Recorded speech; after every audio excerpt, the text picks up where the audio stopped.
Genesis. Do you know what I am saying? I'm hanging at playground, watching kids playing. I'm Jared Genesis. Do you know what I am saying? I'm hanging at playground, watching kids playing.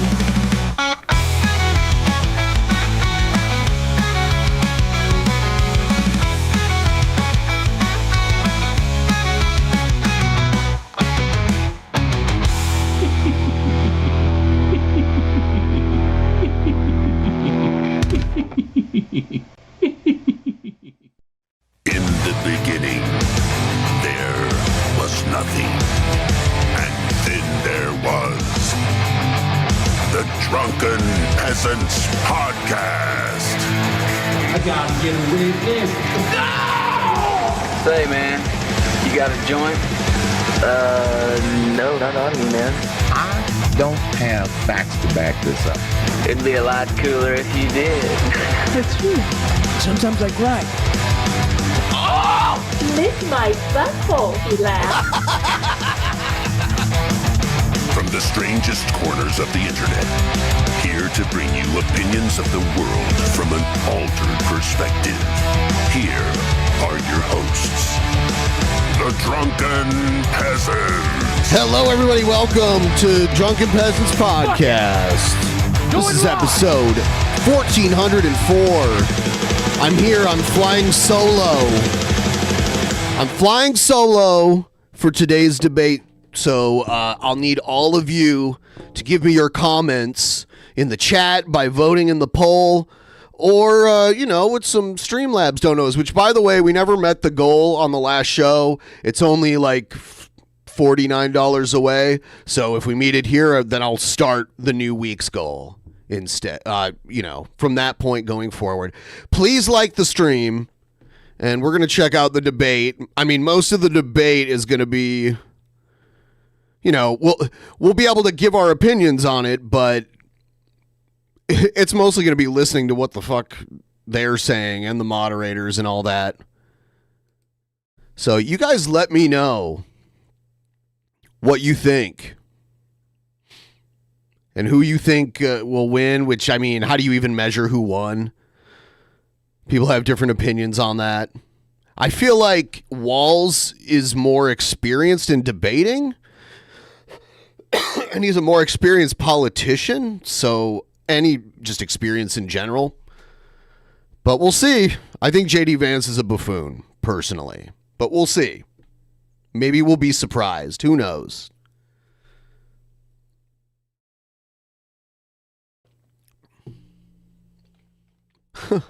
There's no point system, too, so you don't really know who won exactly. And this time I'm just going to show the debate, because there's so many other channels showing it. I think it should be okay.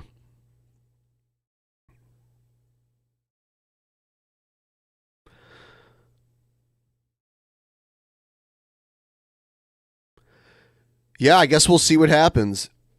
Sorry, I took a huge hit before I started the stream, and now I was coughing. Yeah, I just don't like JD Vance. To me, he's very unlikable. That's just my opinion. He seems to be a political opportunist, and he's constantly shifting what, his publicly professed beliefs are. I feel like that's all we get from him.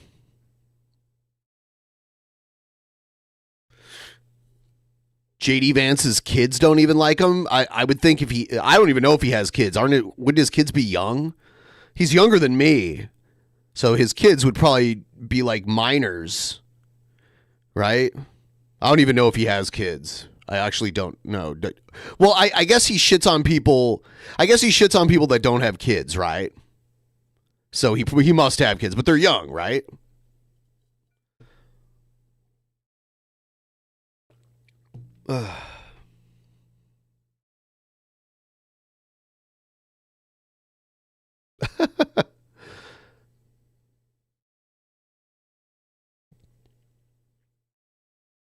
His kids work in mines, yes. in coal mines. That's how much J.D. Vance supports the coal industry. He puts his children to work in mines. I'm just waiting for this shit to start, too. I guess we can look at some videos while we wait.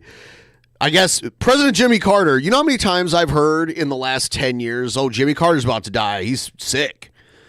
Dude bounces back every time. And he turned 100, which is crazy. Today, we are celebrating a major, remarkable milestone in American history as former President Jimmy Carter turns 100 years old, a Georgia icon. We love him from his groundbreaking presidency to his tireless work through the Carter Center. He really, Jennifer, has exemplified what it means to lead with compassion and integrity. And today, we reflect on President Carter as his life and legacy continues. Jimmy Carter is as much defined by his later years when he became a global icon. I think he redefined a post-presidency in a fundamental way. There's no question that his post-presidency has been enormously successful in a way that you could never say about the his post-presidency. Okay. Discussion begins at the Carter Center, a base for humanitarian efforts worldwide. His post-presidency. The Carter Center, since 1989, has worked with more than 36 countries to monitor and ensure fairness in more than 100 democratic elections. He's flown around the world. He has been involved in ongoing dialogues with different countries. Good to see you. Good to see you. That has been a tremendous public service. The former president paired human rights campaigns with programs for health. Dude is so old. On the other side of the planet, guinea worm disease has affected millions. Guinea worm? I've never heard of that before. That sounds terrible. What a terrible name. Guinea worm disease. Carter championed its removal, and in 3 decades, the number of cases has dropped to less than 5. We believe that we now have assurance of enough funds to completely eradicate the disease from the face of the earth. The Carter Center has also made efforts against river blindness, trachoma, and a host of ailments affecting every continent.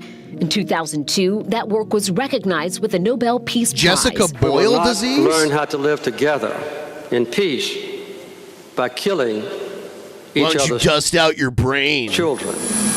In 1976, a humble husband and wife in the humble city of Americus, Georgia, founded a humble nonprofit, Habitat for Humanity. The goal, to build houses for those in need. It remained humble until it courted a former president. I'm not sure you or anyone else would have heard of Habitat if it had not been for the Carters getting involved in 1984. His approach to Habitat reflects his outlook overall. Wonder how many houses he's built. Maybe they'll say. Affecting the world, he's helped but never build, forgetting its say. roots. What an incredible person and an incredible life. It's just amazing to think about everything that Jimmy Carter has been able to accomplish.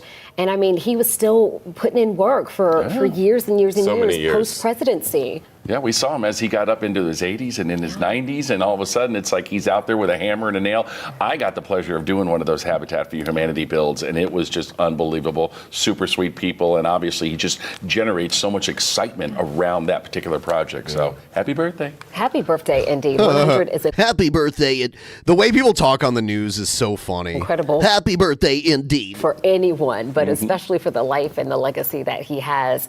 Our Grace King will have a live report all the way from Plains, Georgia. That's coming up for you tonight at 5. And right now, there is like an accent and like a tone of voice that news people do. Do you guys know what I mean? And sign President Carter's virtual birthday card to celebrate this momentous occasion. Just look for the story on our homepage, 11alive.com.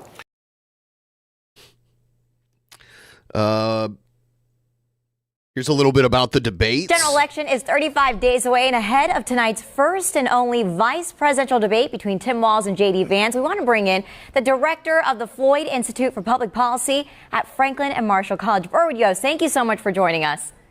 Good to see you. Thanks for having me. Yeah, so first let's start with the layout of what we can expect tonight. What are the rules and format for tonight's debate? Well, I think in comparison to the presidential debate, my understanding is that this guy's name is Burwood Yost. Burwood. Huh. It's an interesting name. Burwood.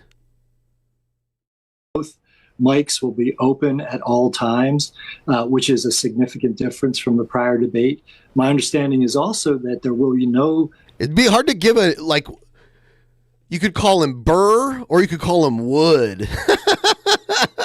Hey, Wood, what's up? Live. B Wood. Hey, what's up, B Wood? Fact checking during the debate. Woody? By the moderators. Yeah, I guess you could do Woody. Site yeah, Woody.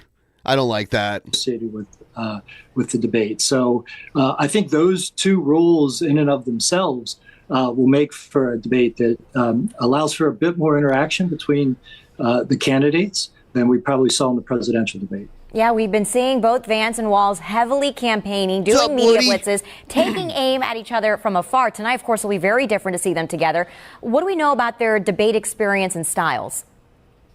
Well, I think there's certainly a contrast in styles. There will be a contrast in styles. J.D. Vance is a bit more cerebral and also, he has that Ivy League education. So I think he's got some skills as a debater. He certainly, I think, has sort of I think he can express sort of the Trumpian he seems vision very for the Republican strange. Party in kind of a clear way.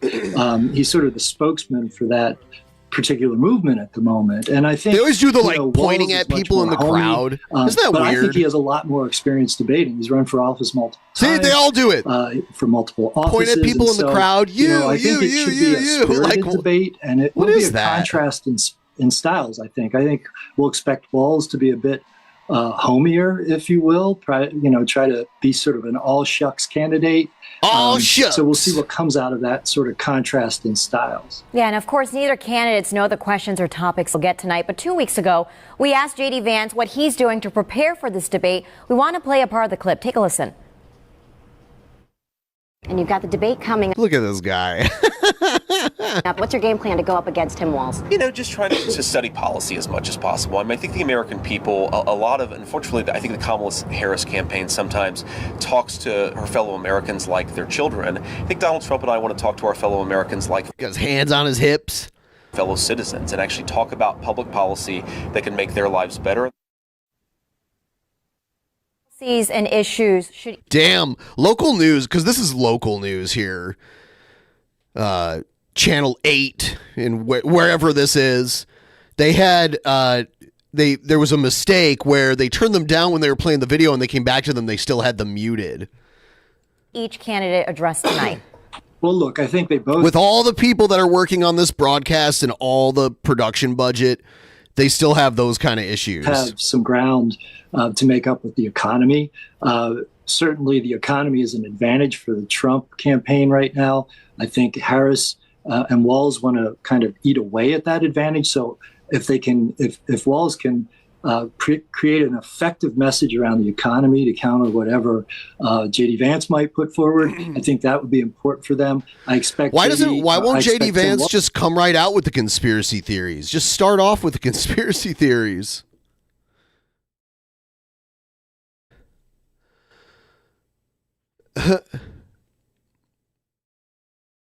J.D. Vance looks like the villain from a USA Network TV show. I could see that.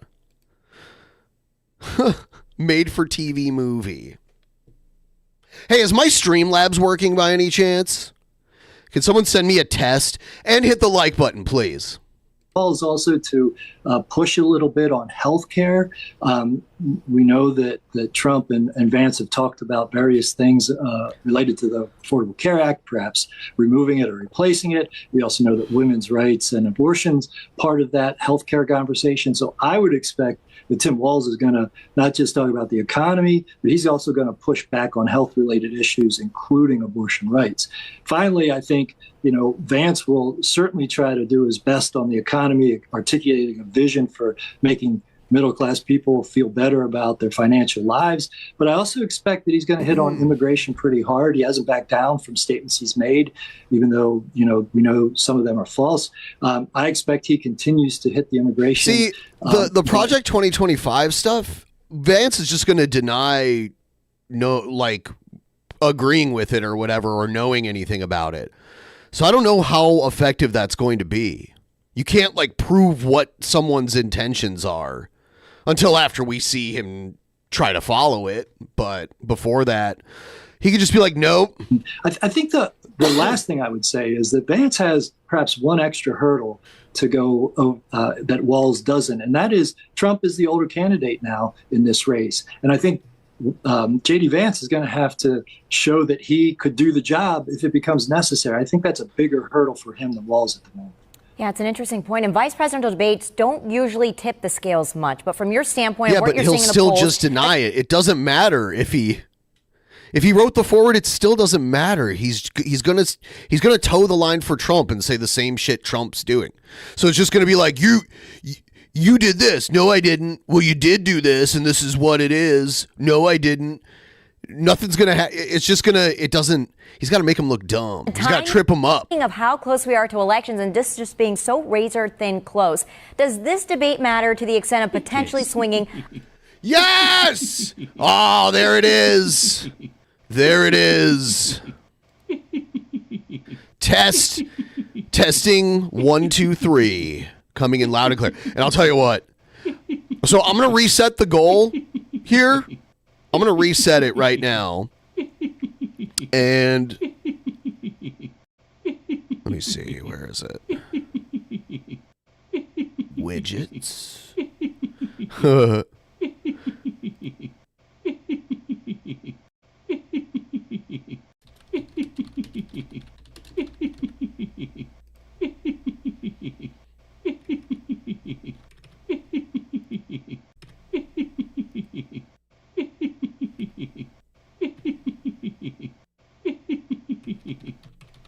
Oh my God, this is gonna be a rough month too, man. Like,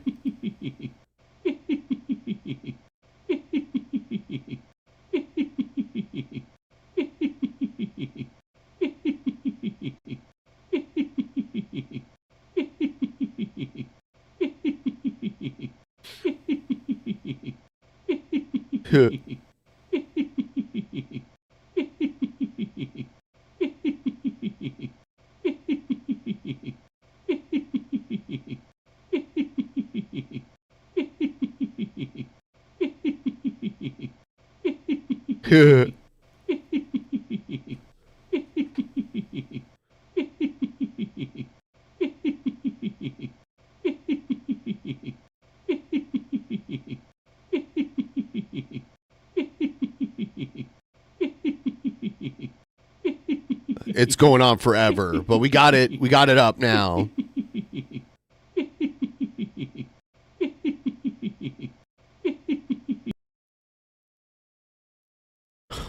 All right. Okay. Where are we with this debate right here? They're interviewing people, I think, about the debate. We still have like a half hour, but I do have other stuff too. So let's see. Trump visits Georgia after the hurricane hit. Let's see what that's all about. Presidential candidates have taken a step back from the campaign trail, focusing now on communities affected by the storm.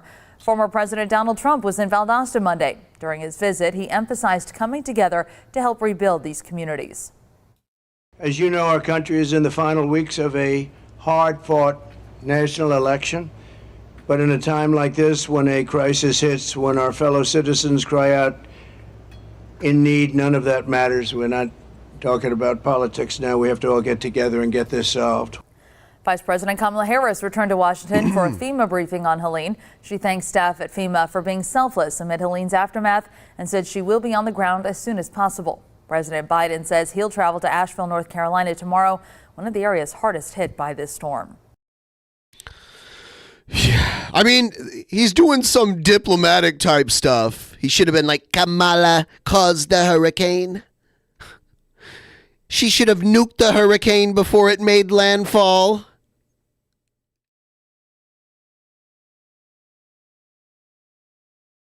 Oh, yeah, it is in 10 minutes. It is in 10 minutes, I know. We'll see what this is all about. We'll see how this goes.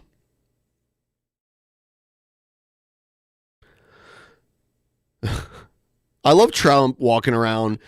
It's so weird that he created the look of wearing a baseball cap with a suit. When did you had you ever seen that before, Trump? Has anyone ever, like, any, like, well-known person wore a baseball cap with a suit? I've never seen it anywhere else. But now I've seen, like, Nick Fuentes and, like, the other people that supported Trump, they started doing it, so it kind of became a thing.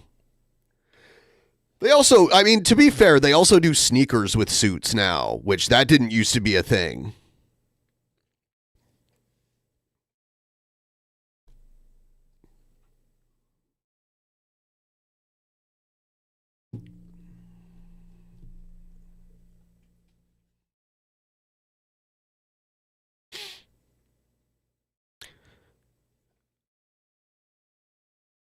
Yeah, now that, hey, Egged, how's it going, Egged? Are you excited for the debate?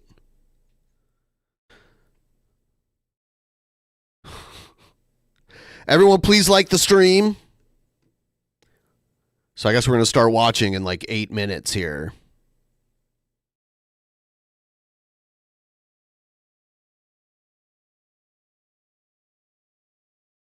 I used to watch Win Ben Stein's Money. That's when Jimmy Kimmel was super funny.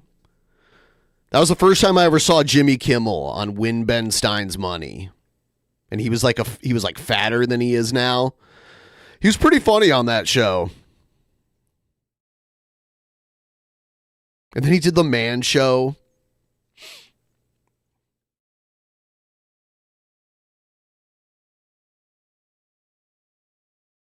Don't fry your yolk, Egghead.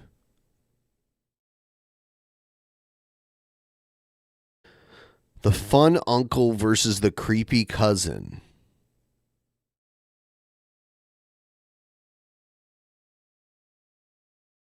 Yes, Ben Stein did write speeches for Nixon, and he was also in Ferris Bueller's Day Off.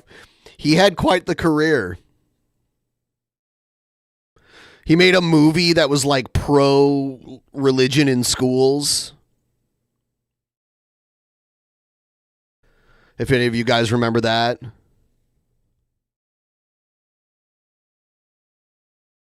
Can't remember what it was called. It was like Expelled or something like that.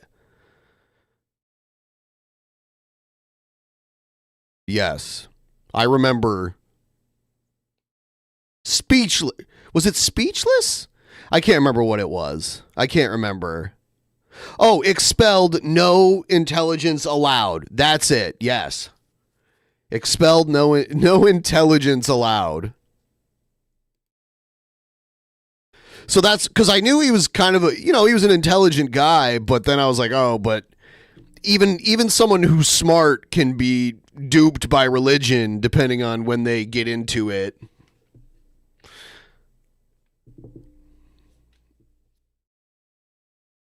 You got someone like Ben Carson that's probably pretty smart. I mean, like, he's a brain surgeon, right? Isn't that something we use to like equate how intelligent? Like, oh, it's not brain surgery because it's like this complicated thing that you have to be really smart to understand. But then, like, Ben Carson says some of the dumbest shit ever. So that's always weird when that kind of stuff happens.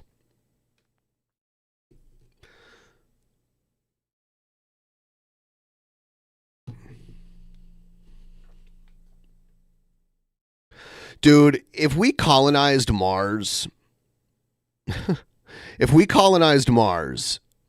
it would, like, I would hate it, like, living there, because you have to stay inside all the time, or you have to put on, like, this huge suit to go outside, because you die otherwise.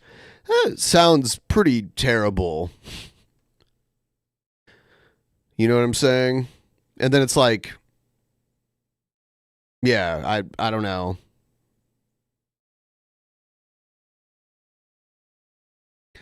Yeah, Total Recall.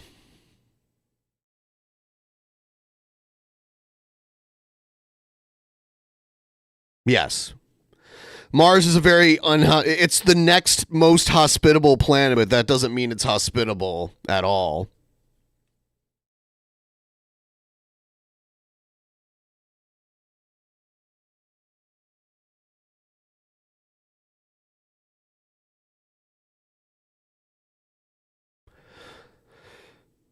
Yeah, there's some moons out there that seem like they might be better. I don't know. I'm not an expert on it, though.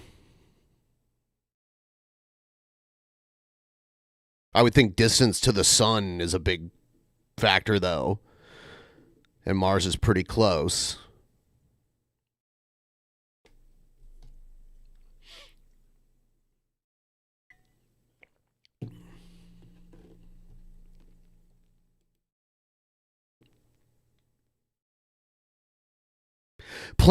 Ham Planet Shanny.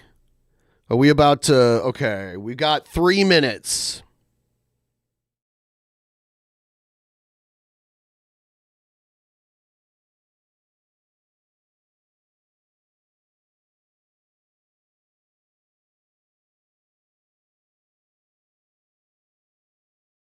Yes, that's what I was saying. I know I'm not an expert on it, but I know enough to know that like if you live on Mars, you're never going outside.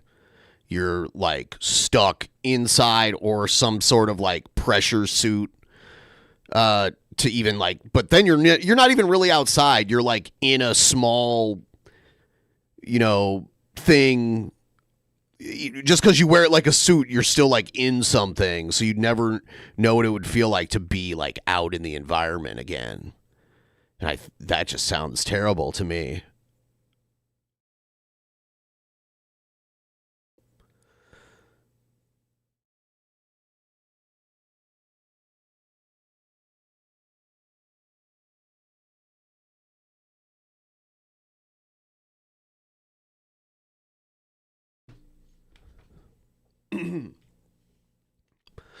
Do we still have those Mars rovers that are operating, or are those all dead now? I remember like 10 years ago they had them. They were like still roaming around there. They had at the Science Museum in Albuquerque, they had like a life-size replica of the Mars rover, and it had the controls to like control its head and stuff. Obviously you couldn't control its like treads that it used to get around, but it was pretty cool to see how big it is.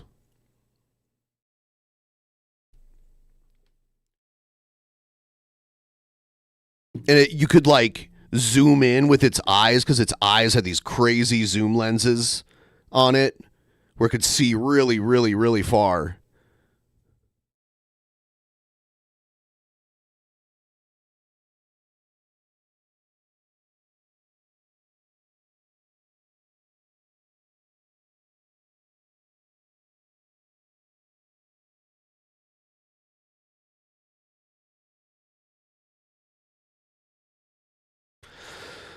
Ooh, all right.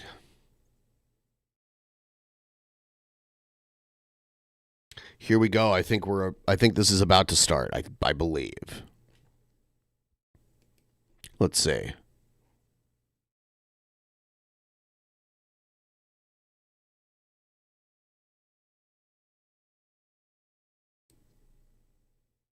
A huge difference in terms of expectations based on what we saw in the presidential debate. Remember, it was the Harris campaign that in the presidential debate wanted the mics to be on throughout here. This time, they are on throughout. CBS.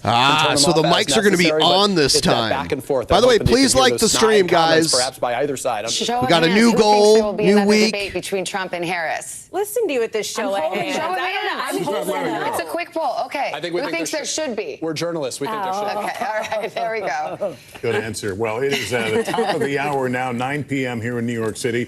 We are just seconds away from tonight's only vice presidential debate between Ohio Republican Senator J.D. Vance and Minnesota Democratic Governor Tim Walz. That's right. It is also potentially, if you haven't noticed, possibly the last debate we will see before Election Day. Election Day now just 30. Yes, I've seen the AI Trump versus Kamala debate. It used to be Biden, and then they switched it. Yeah, I've watched that, and they make Kamala giggle like a crazy person on it. It's pretty funny. I was watching it a couple nights ago, and they make Kamala giggle like an insane person. It's pretty funny. They're going over the debate rules, which I don't care that much about.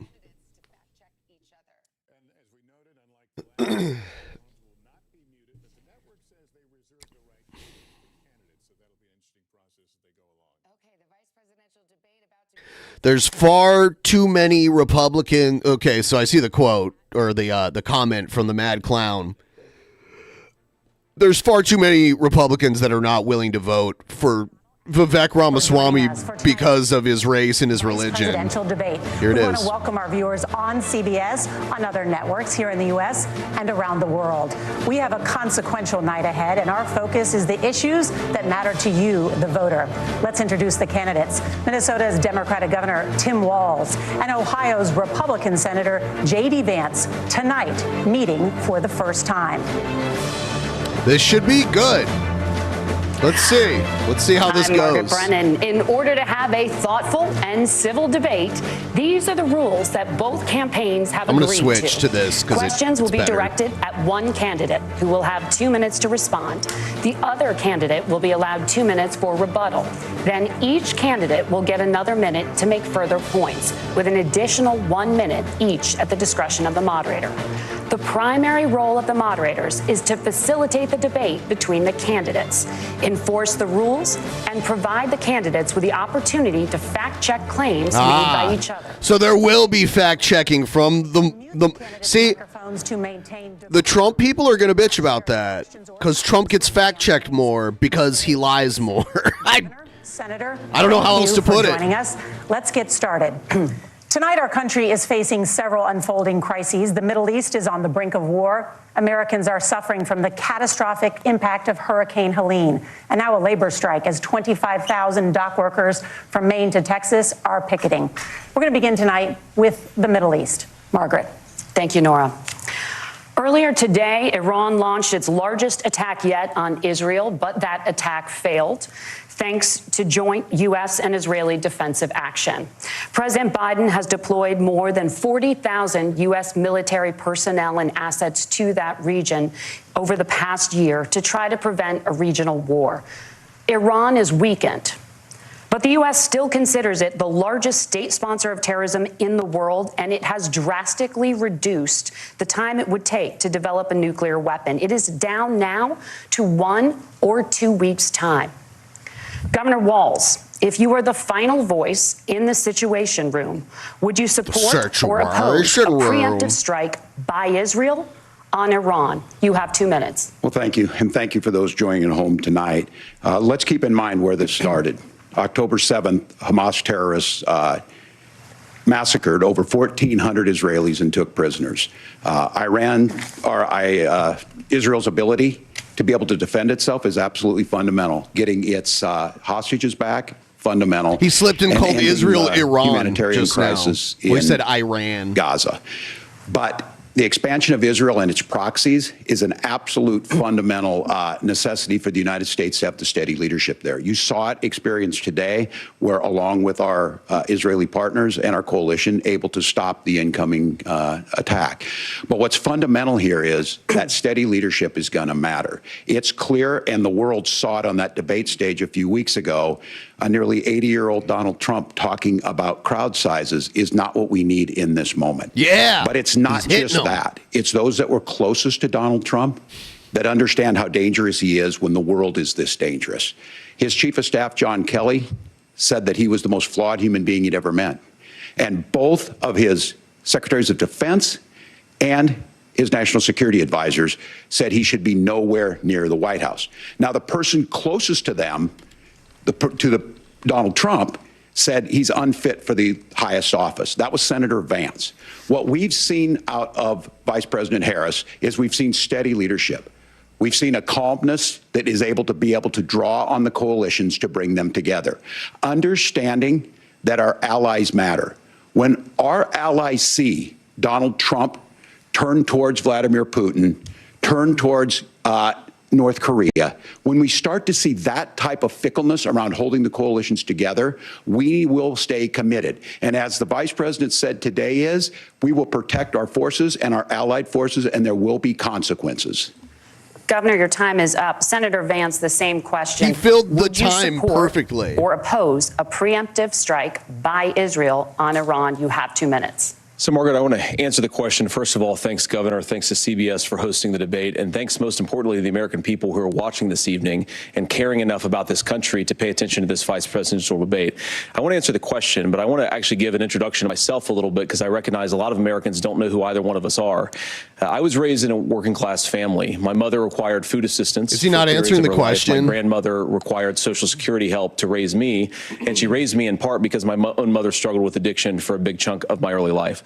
I went to college on the GI Bill after I enlisted in the Marine Corps and served in Iraq. And so I stand here asking to be your vice president with extraordinary gratitude for this country, for the American dream that made it possible for me to live my dreams. Is he not answering the question? Most importantly, I know that a lot of you are worried about the chaos in the world and the feeling that the American dream is unattainable. I want to try to convince you tonight over the next 90 minutes that if we get better leadership in the White House, if we get Donald Trump back in the White House, the American dream is going to be attainable once again. Now, to answer this particular question, now that you have 30 seconds left, as much as Governor Walz just accused Donald Trump of being an agent of chaos, Donald Trump actually delivered stability in the world, and he did it by establishing effective deterrence. People were afraid of stepping out of line. No, Iran, they weren't. That's That's such a bullshit cop-out. $100 billion in unfrozen they were just assets afraid of thanks to the Trump. That's Kamala why Harris nothing administration. What do they use that money for? They use it to buy weapons that they're now launching against our allies, and God forbid, potentially launching against the United States as well. Donald Trump recognized that for people to fear the United States, you needed peace through strength. They needed to recognize that if they got out of line, leads to the anger. United States global leadership would put stability and peace back in the world. Now, you asked about a preemptive strike, Margaret, and I want to answer the question. Is a really good it is thing. up to Israel what they think they need to do to keep their country safe, and we should support our allies wherever they are when they're fighting the bad guys. I think that's the right approach to take with the Israel question. Thank you, Senator. Governor Walz, do you care to respond to any of the allegations? Well, look, Donald Trump was in office. We'll sometimes hear a revisionist history, but when Donald Trump was in office, it was Donald Trump who we had a coalition of nations that had boxed Iran's nuclear program in, the inability to advance it. Donald Trump pulled that program and put nothing else in its place. So Iran is closer to a nuclear weapon than they were before because of Donald Trump's fickle leadership. And when Iran shot down an American aircraft in international airspace, Donald Trump tweeted, because that's the standard diplomacy of Donald Trump. And when Iranian missiles did fall near U.S. troops and they received traumatic brain injuries, Donald Trump wrote it off as headaches. Look, our allies understand that Donald Trump is fickle. He will go to whoever has the most flattery or where it makes sense to him. Steady leadership like you witnessed today, like you witnessed in April. Both Iranian attacks were repelled.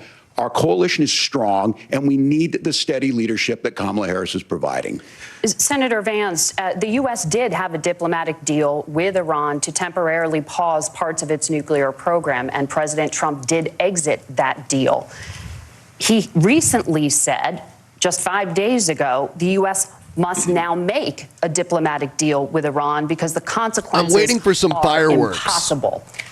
Did he make a mistake? What do you think? You have 1 minute. Well, first of all, Margaret, diplomacy is not a dirty word, but I think that's something that Governor Walz just said is quite extraordinary. You yourself just said Iran is as close to a nuclear weapon today as they have ever been.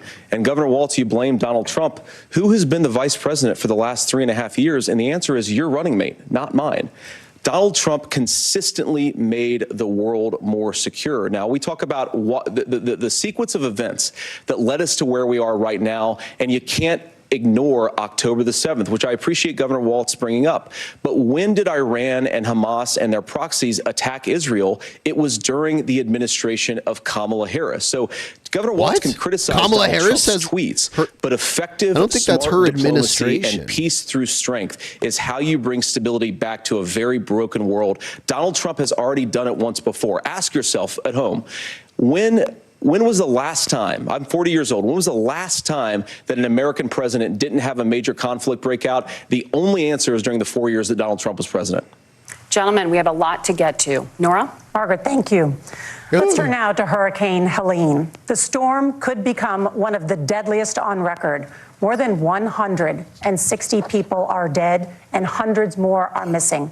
Scientists say climate change makes these hurricanes larger, stronger, and more deadly because of the historic rainfall. Senator Vance, according to CBS News polling, 7 in 10 Americans and more than 60% of Republicans under the age of 45 favor the U.S. taking steps to try and reduce climate change.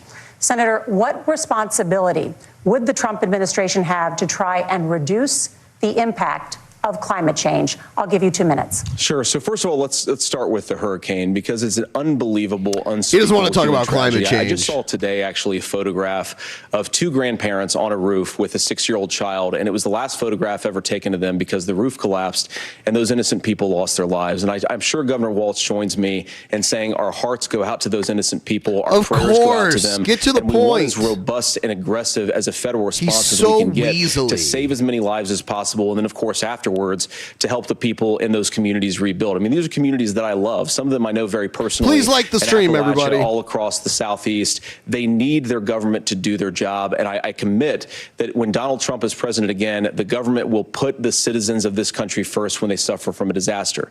Now, Nora, you asked about climate change. I think this is a very important issue. Look, a lot of people are justifiably worried about all these crazy weather patterns. I think it's important for us, first of all, to say Donald Trump and I support clean air, clean water. We want the environment to be cleaner and safer. We like the air and water clean, just not everything else. Talking a lot about is a concern about carbon emissions, this idea that carbon emissions drives all of the climate change. Well, let's just say that's true, just for the sake of argument, so we're not arguing about weird science. Let's just say that's true. Well, if you believe that, what would you want to do? The answer is that you'd want to reshore as much American manufacturing as possible, and you'd want to produce as much energy as possible in the United States of America, because we're the cleanest economy in the entire world.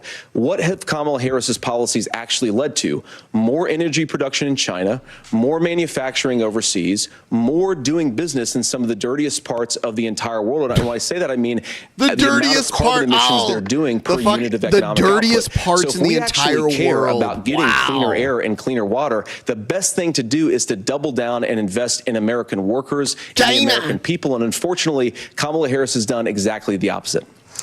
Governor Walz, you have 2 minutes to respond. Well, we got close to an agreement because all those things are happening. Look, first of all, it is a horrific tragedy with this hurricane, and my heart goes out to the folks that are down there in contact with the governors. I serve as co-chair of the Council of Governors as we work together on these emergency managements. Governors know no partisanship. They work together. So all of the governors and the emergency responders are on the ground. Those happen on the front end.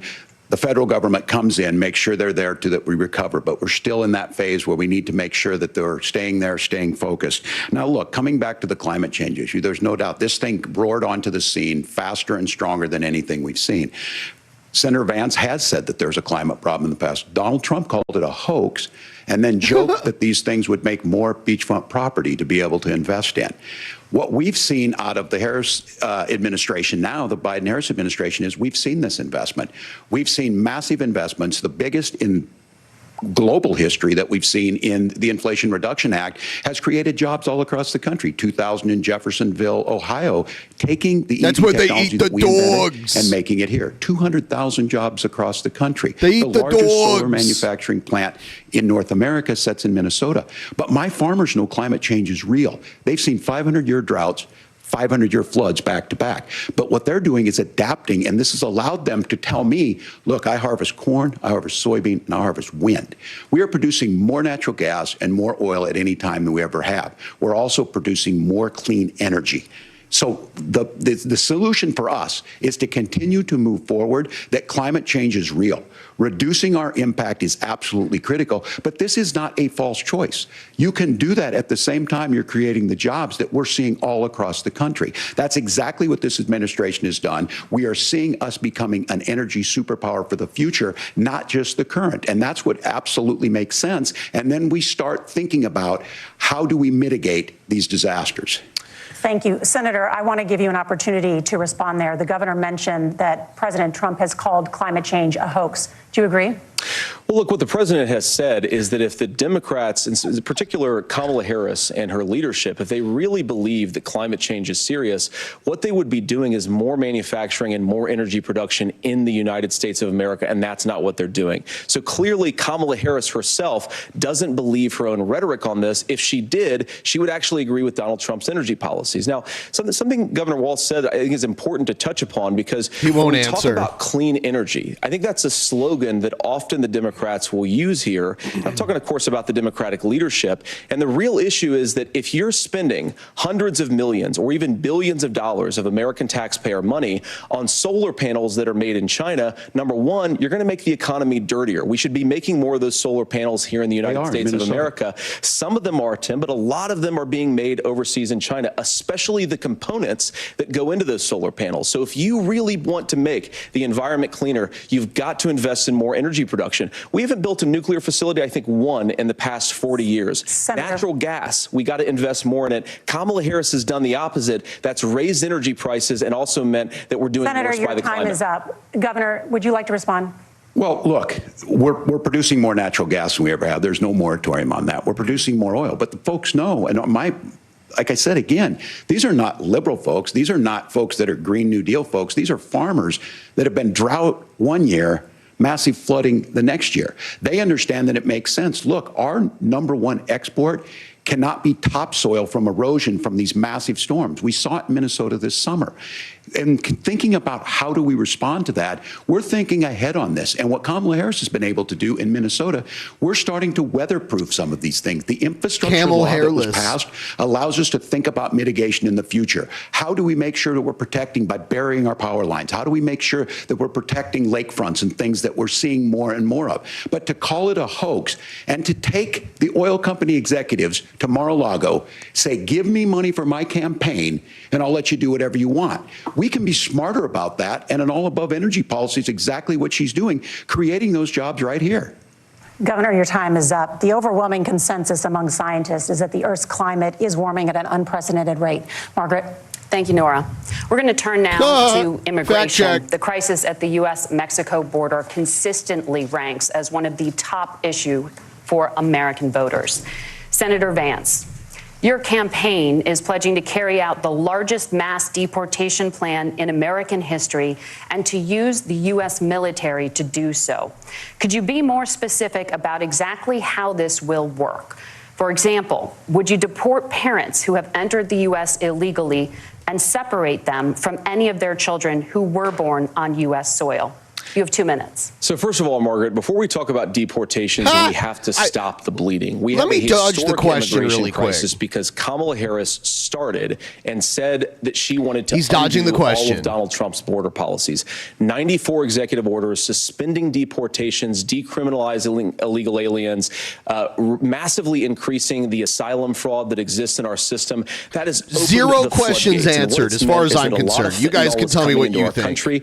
I had a mother who struggled with opioid addiction and has gotten Yeah, we heard. clean. We know about it. There's a book and a movie. We know. To be deprived of their second chance because Kamala Harris let in fentanyl into our communities at record levels. So you've gotta Kamala Harris stop was the smuggling bleeding. fentanyl You've gotta over the re-implement border. Donald Trump's border policies, build the wall, re-implement deportations, and that gets me to your point, Margaret, about what do we actually do? So we've got 25 million illegal aliens who are here in the country. What do we do with them? I think the first thing that we do is we start with the criminal migrants.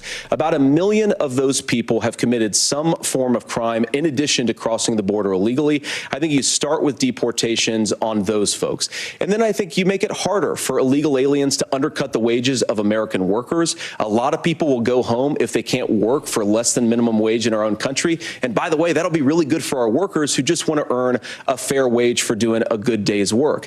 And the final point, Margaret, is you ask about family separation. Right now in this country, Margaret, we have 320,000 children that the Department of Homeland Security has effectively lost. Some of them have been sex trafficked. Some of them hopefully are at homes with their families. Some of them have been used Some of them as went drug to trafficking Comet mules. Pizza. The real family separation policy in this country is unfortunately Kamala Harris's wide open southern border.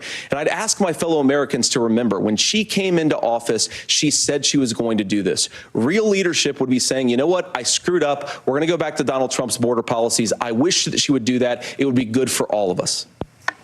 Governor, do you care to respond to any of those specific allegations, including that the vice president is, quote, letting in fentanyl and using kids as drug mules, among other things regarding children? The drug mule is not true, but I will say about the fentanyl, because this is a crisis of this, the opioid crisis. And the good news on this is the last 12 months saw the largest decrease in opioid deaths in our nation's history, 30% decrease in Ohio, but there's still more work to do. But let's go back to this on immigration. Kamala Harris was the Attorney General of the largest state and a border state in California. She's the only person in this race who prosecuted transnational gangs for human trafficking and drug interventions. But look, we all want to solve this. Most of us want to solve this, and that is the United States Congress. That's the Border Patrol agents. That's the Chamber of Commerce. That's most Americans out here. That's why we had the fairest and the toughest bill on immigration that this nation's seen. It was crafted by a conservative senator from Oklahoma, James Lankford. I know him. He's super conservative, but he's a man of principle, wants to get it done. Democrats and Republicans worked on this piece of legislation. The Border Patrol said, this is what we need in here. These are the experts. And the Chamber of Commerce and the Wall Street Journal said, pass this thing. Kamala Harris helped get there. 1,500 new border agents, detection for drugs, DOJ money to speed up. Walz is taking the high road this, just so what America far. Wants. But as soon as I was getting ready to pass and actually tackle this, Donald Trump said no. Told them to vote against it because it gives him a campaign issue. It gives him to, what would Donald Trump talk about if we actually did some of these things? And they need to be done by the legislature. You can't just do this through the executive branch. So look, we have the options to do this. Donald Trump had 4 years. He had 4 years to do this, and he promised you, America, how easy it would be. I'll build you a big, beautiful wall, and Mexico will pay for it. Less than 2% of that wall got built, and Mexico didn't pay a dime. But here we are again, 9 years after he came down that escalator, dehumanizing people and telling them what he was going to do. As far as the deportation plan, at one point, Senator Vance said it was so unworkable to be laughable. So that's where we're at. Pass the bill, she'll sign it. Governor, your time is up.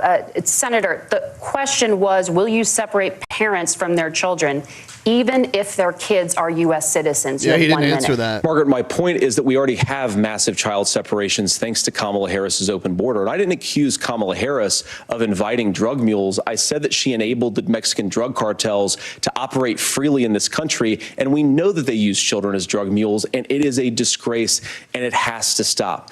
Look, I think what Tim said just doesn't pass the smell test. For 3 years, Kamala Harris went out bragging that she was going to undo Donald Trump's border policy. She did exactly that. We had a record number of illegal crossings. We had a record number of fentanyl coming into our country. And now that she's running for president, or a few months before, she says that somehow she got religion and cared a lot about a piece of legislation.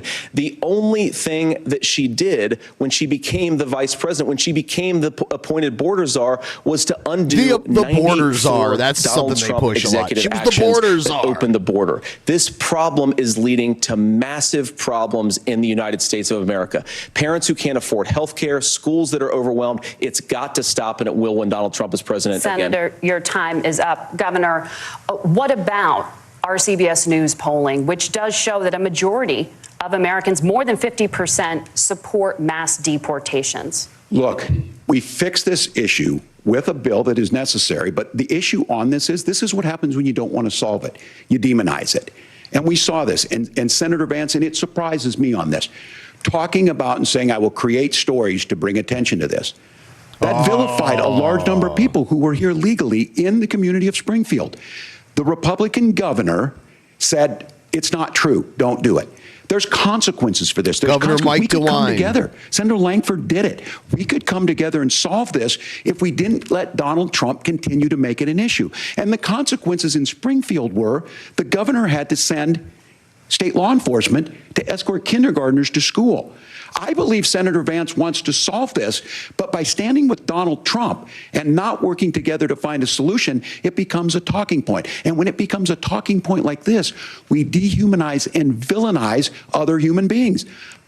Tim, Governor, your time is up. Senator, I'll give you 1 minute, but let me just ask you the question first. The governor has made the point, and I think as a sitting lawmaker, you know that Congress controls the purse strings and any funding.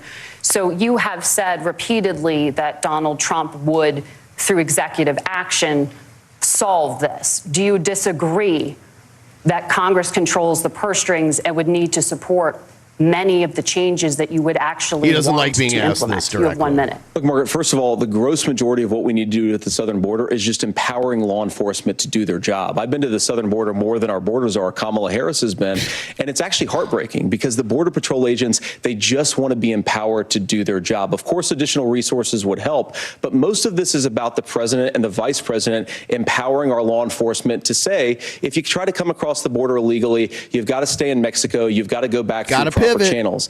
Now, Governor Walz brought up the community of Springfield, and he's very worried about the things that I've said in Springfield. Look, in Springfield, Ohio, and in communities all across this country, you've got schools that are overwhelmed. You've got hospitals. The schools are overwhelmed by You've got bomb housing that threats, is by the totally way, unaffordable because we brought in millions of illegal because of the immigrants to Haitians. compete with Americans Because for of people scarce mad homes. about the people that I'm Haitians. most worried about in Springfield, Ohio, are the American citizens who have had their lives destroyed by Kamala Harris's open border. It is a Because of the disgrace, dog Tim. and cat And I actually fake think, I news. agree with you. I think you want to solve this problem, but I don't think that Kamala Harris does. Senator, your time is up. Governor, you have 1 minute to respond. Yeah, well, it is law enforcement that asked for the bill. They helped craft it. They're the ones that supported it. That's because they know we need to do this. Look, this issue of continuing to bring this up, of not dealing with it, of blaming migrants for everything. On housing, we could talk a little bit about Wall Street speculators buying up housing and making them less affordable, but it becomes a blame. Look, this bill also gives the money necessary to adjudicate. I agree. It should not take 7 years for an asylum claim to be done. This bill gets it done in 90 days. Then you start to make a difference in this, and you start to adhere to what we know, American principles. Look, I don't talk about my faith a lot, but Matthew 25:40 talks about to the least amongst us. You're losing me, Tim. I think that's true of most Americans. They simply want order to it. This bill does it. It's funded. It's supported by the people who do it, and it lets us keep our dignity about how we treat other people. Thank you, Governor. And just to clarify for our viewers, Springfield, Ohio does have a large number of Haitian migrants who have legal status, temporary protected status. Nora? Thank you. Senator, we have so much to get to. Margaret, I think it's important We're because going to turn out of the economy. They're like, shut up. The rules were that The you guys economy, weren't going to we're- fact check. And since you're fact checking me, I think it's important to say what's actually going on. So there's an application called the CBP One app where you can go on as an illegal migrant, apply for asylum or apply for parole. They're letting JD Vance control the legal debate. Status at the wave of a Kamala Harris open border wand. That is not a person coming in, applying for a green card and waiting for 10 years. That is the facilitation of illegal immigration, Margaret, by our own Thank you, Senator, for leadership. describing the legal process. We have so much to get to, Senator. Those We have laws so have been on much. the books since 1990. Thank you, gentlemen. The We want to CBP have One app has not been on the books since 1990. It's something that Kamala Harris. They're cutting the mics. Gentlemen, the audience can't hear you because your mics are cut. We have so much we want to get to. Thank you for explaining the legal process. Nora. Thank you, Margaret. The economy is a top concern for voters. Each of your campaigns has released an economic plan, so let's talk about the specifics. Governor Walz, Vice President Harris unveiled a plan that includes billions in tax credits for manufacturing, housing, and a renewed child tax credit. The Wharton School says your proposals will increase the nation's deficit by $1.2 It's definitely not an open border. Yeah. How would you pay for that without ballooning the deficit? Governor, I'll give you 2 minutes. Yeah, thank you. And Kamala Harris and I do believe in the middle class because that's where we come from. We both grew up in that. We understand. So those of you out there listening tonight, you're hearing a lot of stuff back and forth, and it's good. It's healthy. That's what this is supposed to happen. You should be listening. How's this going to impact me? The bold forward plan that Kamala Harris put out there is talking about this housing issue. The one thing is there's 3 million new houses proposed under this plan with down payment assistance on the front end to get you in a house. A house is much more than just an asset to be traded somewhere. It's foundational to where you're at. And then making sure that the things you buy every day, whether they be prescription drugs or other things, that there's fairness in that. Look, the $35 insulin is a good thing, but it costs $5 to make insulin.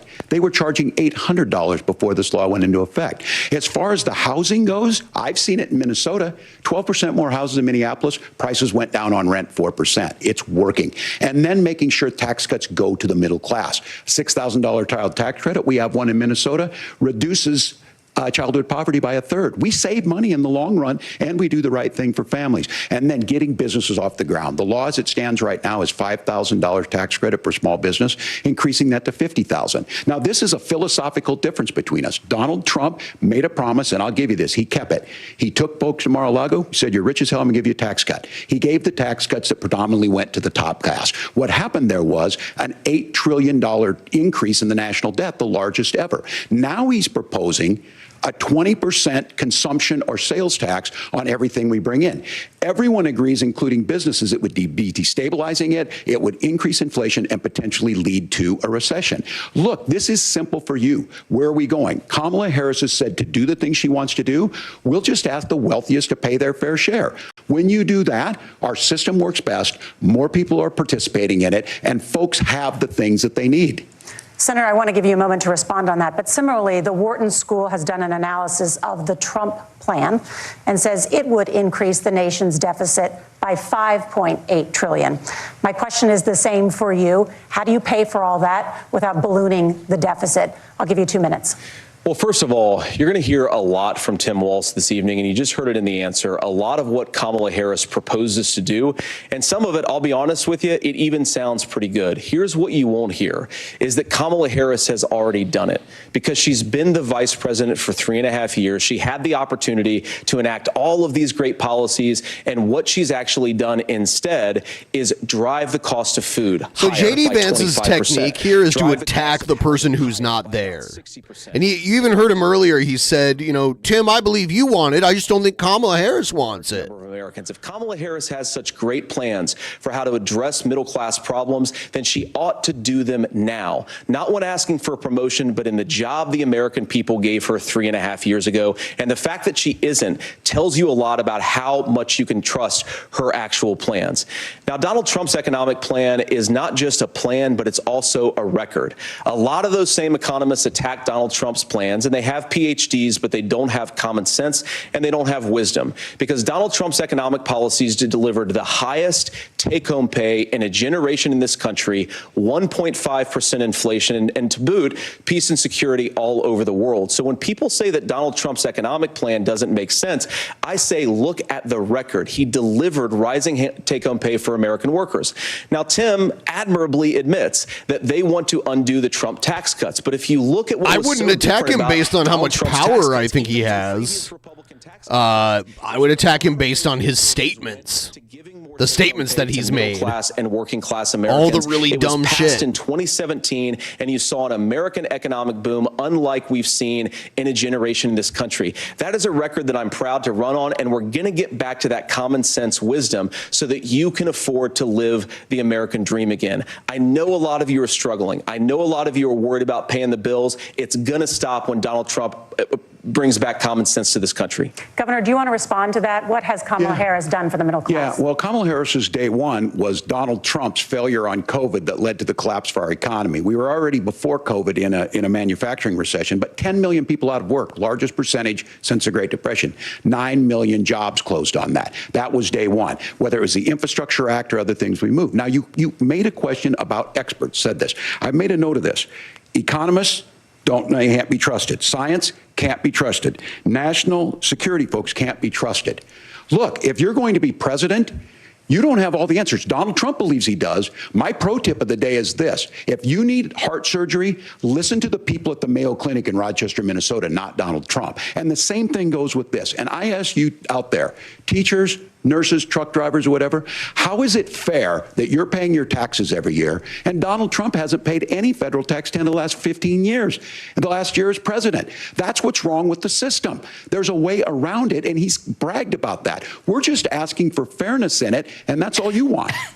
You have a minute. Governor, you say trust the experts. But those same experts for 40 years said that if we shipped our manufacturing base off to China, we'd get cheaper goods. They lied about that. They said if we shipped our industrial base off to other countries, to Mexico and elsewhere, it would make the middle class stronger. They were wrong about that. They were wrong about the idea that if we made America less self-reliant, less productive in our own nation, that it would somehow make us better off, and they were wrong about it. And for the first time in a generation, Donald Trump had the wisdom and the courage to say to that bipartisan consensus, we're not doing it anymore. We're bringing American manufacturing back. We're unleashing American energy. We're going to make more of our own stuff. And this isn't just an economic issue. Please like the stream if you haven't already. I'd appreciate it. And I love them very much, and I hope they're in bed right now. But look, so many of the drugs, the pharmaceuticals that we put in the bodies of our children are manufactured by nations that hate us. This has to stop, and we're not going to stop it by listening to experts. We're going to stop it by listening to common sense wisdom, which is what Donald Trump governed on. Senator, your time is up. Governor Walz, can you address that? I mean, voters say they trust Donald Trump on the economy more. Why? Well, if you're listening tonight and you want billionaires to get tax cuts, you heard what the numbers were. Look, I'm a union guy on this. I'm not a guy who wanted to ship things overseas, but I understand that, look, we produce soybeans and corn. We need to have fair trading partners. That's something that we believe in. I think the thing that most concerns me on this is Donald Trump was the guy who created the largest trade deficit in American history with China. So the rhetoric is good. Much of what the senator said right there, I'm in agreement with him on this. I watched it happen too. I watched it to my communities, and we talked about that. But we had people undercutting the right to collectively bargain. We had right to work states made it more difficult. We had companies that were willing to ship it over, and we saw people profit. Folks that are venture capital in some cases, putting money into companies that were overseas. We're in agreement that we bring those home. The issue is Donald Trump is talking about it. Kamala Harris has a record, 250,000 more manufacturing jobs just out of the IRA. May I respond to that? Yes. So appreciate that. So we're 1 hour in, and it hasn't gotten too dirty. First of all, Donald Trump has to listen to the experts. And then when he acknowledged that the experts screwed up, he said, well, Donald Trump didn't do nearly as good of a job as the statistics show that he did. So what Tim Walz is doing, and I honestly, Tim, I think you got a tough job here, because you've got to play whack-a-mole. You've got to pretend that Donald Trump didn't deliver rising take-home pay, which of course he did. You've got to pretend that Donald Trump didn't deliver lower inflation, which of course he did. And then you simultaneously got to defend Kamala Harris's atrocious economic record, which has made gas, groceries, and housing unaffordable for American citizens. I was raised by a woman who would sometimes go into medical debt so that she could put food on the table in our household. I know what it's like to not be able to afford the things that you need to afford. We can do so much better. To all of you watching, we can get back to an America that's affordable again. We just got to get back to common sense economic principles. I hope we have a conversation on health care then. Senator, Governor. Please. Thank you. Margaret? We have a lot to get to ahead, gentlemen, on many topics. But right now, I want to talk about personal qualifications. The vice president is often the last voice the president hears before making consequential decisions. We want to ask you about your leadership qualities. Governor Walz, you said you were in Hong Kong during the deadly Tiananmen Square protests in the spring of 1989. But Minnesota Public Radio and other media outlets are reporting that you actually didn't travel to Asia until August of that year. Can you explain that discrepancy? Yeah, well, and to the folks out there who didn't get at the top of this, look, I grew up in small rural Nebraska, town of 400, town that you rode your bike with your buddies till the streetlights come on, and I'm proud of that service. I joined the National Guard at 17, worked on family farms, and then I used the GI Bill to become a teacher, passionate about it, a young teacher. My first year out, I got the opportunity in the summer of '89 to travel to China.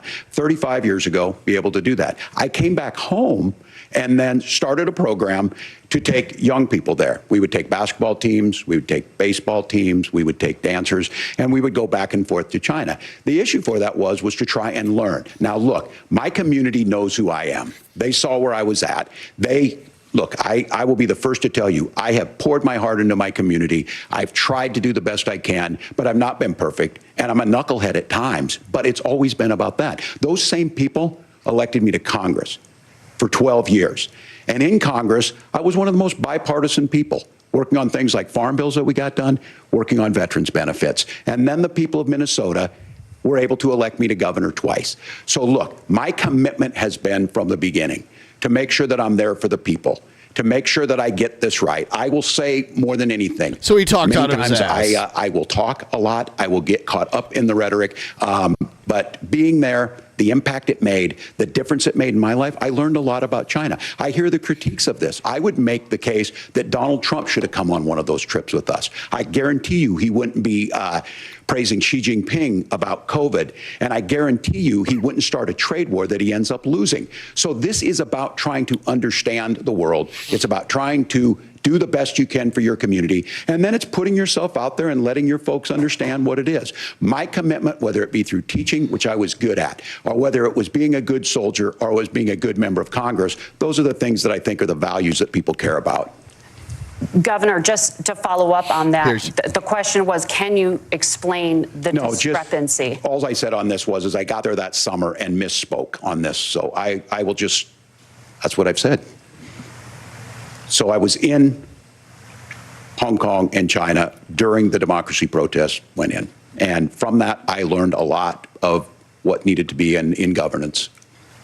Thank you, Governor. Senator Vance, in 2016, you called your running mate Donald Trump unfit for the nation's highest office, and you said he could be America's Hitler. I know you've been asked many times, and you've said you regret those comments and explained you then voted for Donald Trump in 2020. But the Washington Post reported new messages last week in which you also disparaged Trump's economic record while he was president, writing to someone in 2020, quote, Trump thoroughly failed to deliver his economic populism. You're now his running mate, and you've shifted many of your policy stances to align with his. Surprise, if you surprise. become vice president, why should Americans trust that you will give Donald Trump the advice he needs to hear and not just the advice he wants to hear? You have 2 minutes. Well, first of all, Margaret, because I've always been open. And sometimes, of course, I've disagreed with the president, but I've also been extremely open about the fact that I was wrong about Donald Trump. I was wrong, first of all, because I believed some of the media stories that turned out to be dishonest fabrications of his record. But most importantly, Donald Trump delivered for the American people. Rising wages, rising take-home pay, an economy that worked for normal Americans, a secure southern border, a lot of things, frankly, that I didn't think he'd be able to deliver on. And yeah, when you screw up, when you misspeak, when you get something wrong and you change your mind, you ought to be honest with the American people about it. It's one of the reasons, Margaret, why I've done so many interviews is because I think it's important to actually explain to the American people where I come down on the issues and what changed. Now, you pointed out to messages from 2020. Margaret, I've been extremely consistent that I think there were a lot of things that we could have done better in the Trump administration the first round if Congress was doing its job. I strongly believe, and I've been a United States Senator, that Congress is not just a high-class debating society. It's not just a forum for senators and congressmen to whine about problems. It's a forum to govern. So there were a lot of things on the border, on tariffs, for example, where I think that we could have done so much more if the Republican Congress and the Democrats in Congress had been a little bit better about how they govern the country. They were so obsessed with impeaching Donald Trump, they couldn't actually govern. And I want to talk about this tariff issue in particular, Margaret, because Tim just accused this of being a national sales tax. Look, the one thing, and you're probably surprised to hear me praising Joe Biden, but the one thing that Joe Biden did is he continued some of the Trump tariffs that protected American manufacturing jobs. And it's the one issue, the most pro-worker part of the Biden administration, it's the one issue where Kamala Harris has run away from Joe Biden's record. Think about this. If you're trying to employ slave laborers in China at $3 a day, you're going to do that and undercut the wages of American workers unless our country stands up for itself and says you're not accessing our markets unless you're paying middle-class Americans a fair wage. Senator, your time is up. Nora? Thank you. Now to the issue of reproductive rights. Governor Walz, after Roe versus Wade was overturned, you signed a bill into law that made Minnesota one of the least restrictive states in the nation when it comes to abortion. Former President Trump said in the last debate that you believe abortion, quote, in the 9th month is absolutely fine. Yes or no? Is that what you support? I'll give you 2 minutes. That's not what the bill says. But look, this issue is what's on everyone's mind. Donald Trump put this all into motion. He brags about how great it was that he put the judges in and overturned Roe versus Wade. 52 years of personal autonomy. And then he tells us, oh, we send it to the states. It's a beautiful thing. Amanda Zaworski would disagree with you on it's a beautiful thing. A young bride in Texas waiting for their child at 18 weeks. She has a complication, a tear in the membrane. She needs to go in. The medical care at that point needs to be decided by the doctor. And that would have been an abortion. But in Texas, that would have put them in legal jeopardy. She went home, got sepsis, nearly dies, and now she may have difficulty having children. Or in Kentucky, Hadley Duvall, a 12-year-old child raped and impregnated by her stepfather. Oof. Those are horrific. That's now, ugly. when God asked about that, Senator Vance said 2 wrongs don't make a right. There is no right in That's this. a bummer. So in Minnesota, what we did was restore Roe versus Wade. We made sure that we put women in charge of their health care. But look, this is not where, if you don't know Amanda or a Hadley, you soon will. Their Project 2025 is going to have a registry of pregnancies. It's going to make it more difficult, if not impossible, to get contraception and limit access, if not eliminate access to infertility treatments. For so many of you out there listening, me included, infertility treatments are why I have a child. That's nobody else's business, but those things are being proposed. And the catch-all on this is, well, the states will decide what's right for Texas might not be right for Washington. That's not how this works. This is basic human right. We have seen maternal mortality skyrocket in Texas, outpacing many other countries in the world. This is about health care. In Minnesota, we are ranked first in health care for a reason. We trust women, we trust doctors. Senator, do you want to respond to the governor's claim? Will you create a federal pregnancy monitoring agency? No, Nora, certainly we won't. And I want to talk about this issue because I know a lot of Americans care about it, and I know a lot of Americans don't agree with the China thing that was I've ever weird. said on this topic. And, you know, I grew up in a working class family in a neighborhood where I knew a lot of young women who had unplanned pregnancies and decided to terminate those pregnancies because they feel like they didn't have any other options. And, you know, one of them is actually very dear to me. And I know she's watching tonight, and I love you. And she told me something a couple years ago that she felt like if she hadn't had that abortion, that it would have destroyed her life because she was in an abusive relationship. And I think that what I take from that as a Republican who proudly wants to protect innocent life in this country, who proudly wants to protect the vulnerable, is that my party, we've got to do so much You want to better of a protect them job until they're born. at earning the American people's trust back on this issue where they frankly just don't trust us. And I think that's one of the things that Donald Trump and I are endeavoring to do. I want us as a Republican Party to be pro-family in the fullest sense of the word. I want us to support fertility treatments. I want us to make it easier for moms to afford to have babies. I want it to make it easier for young families to afford a home so they can afford a place to raise that family. How are you doing There's this? so much that we can What's do your plan for on that? the public policy front just to give women more options.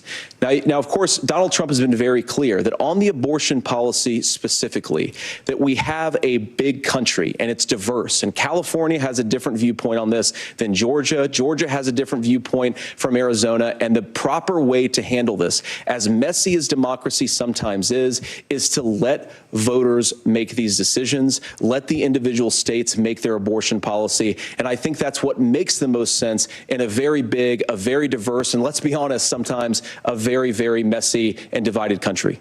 Governor, would you like to respond and also answer the question about restrictions? Yeah, well, the question got asked, and Donald Trump made the accusation that wasn't true about Minnesota. Well, let me tell you about this idea that there's diverse states. There's a young woman named Amber Thurman. She happened to be in Georgia, a restrictive state. Because of that, she had to travel a long distance to North Carolina to try and get her care. Amber Thurman died in that journey back and forth. The fact of the matter is, how can we as a nation say that your life and your rights, as basic as the right to control your own body, is determined on geography? There's a very real chance, had Amber Thurman lived in Minnesota, she would be alive today. That's why the restoration of Roe versus Wade. When you listen to Vice President Harris talk about this subject and you hear me talk about it, you hear us talking exactly the same. Donald Trump is trying to figure out how to get the political right of this. I agree with a lot of what Senator Vance said about what's happening. His running mate, though, does not, and that's the problem.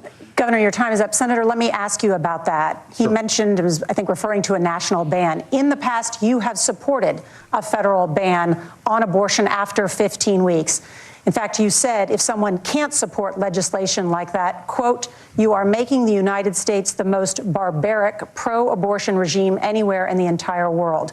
My question is, why have you changed your position? Well, Nora, first of all, I never supported a national ban. I did when I was running for Senate in 2022 talk about setting some minimum national standard. For example, we have a partial birth abortion ban in place in this country at the federal level. I don't think anybody's trying to get rid of that, or at least I hope not, though I know that Democrats have taken a very radical pro-abortion stance. But Nora, you know, one of the things that changed is in the state of Ohio, we had a referendum in 2023, and the people of Ohio voted overwhelmingly, by the way, against my position.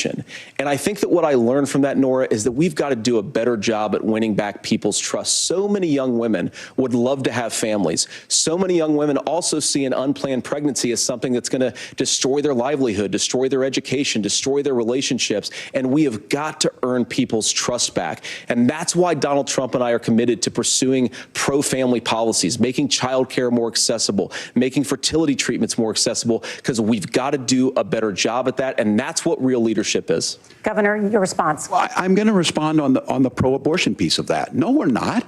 We're pro-women. We're pro-freedom to make your own choice. We know what the implications are to not be that. Women having miscarriages, women not getting the care, physicians feeling like they may be prosecuted for providing that care.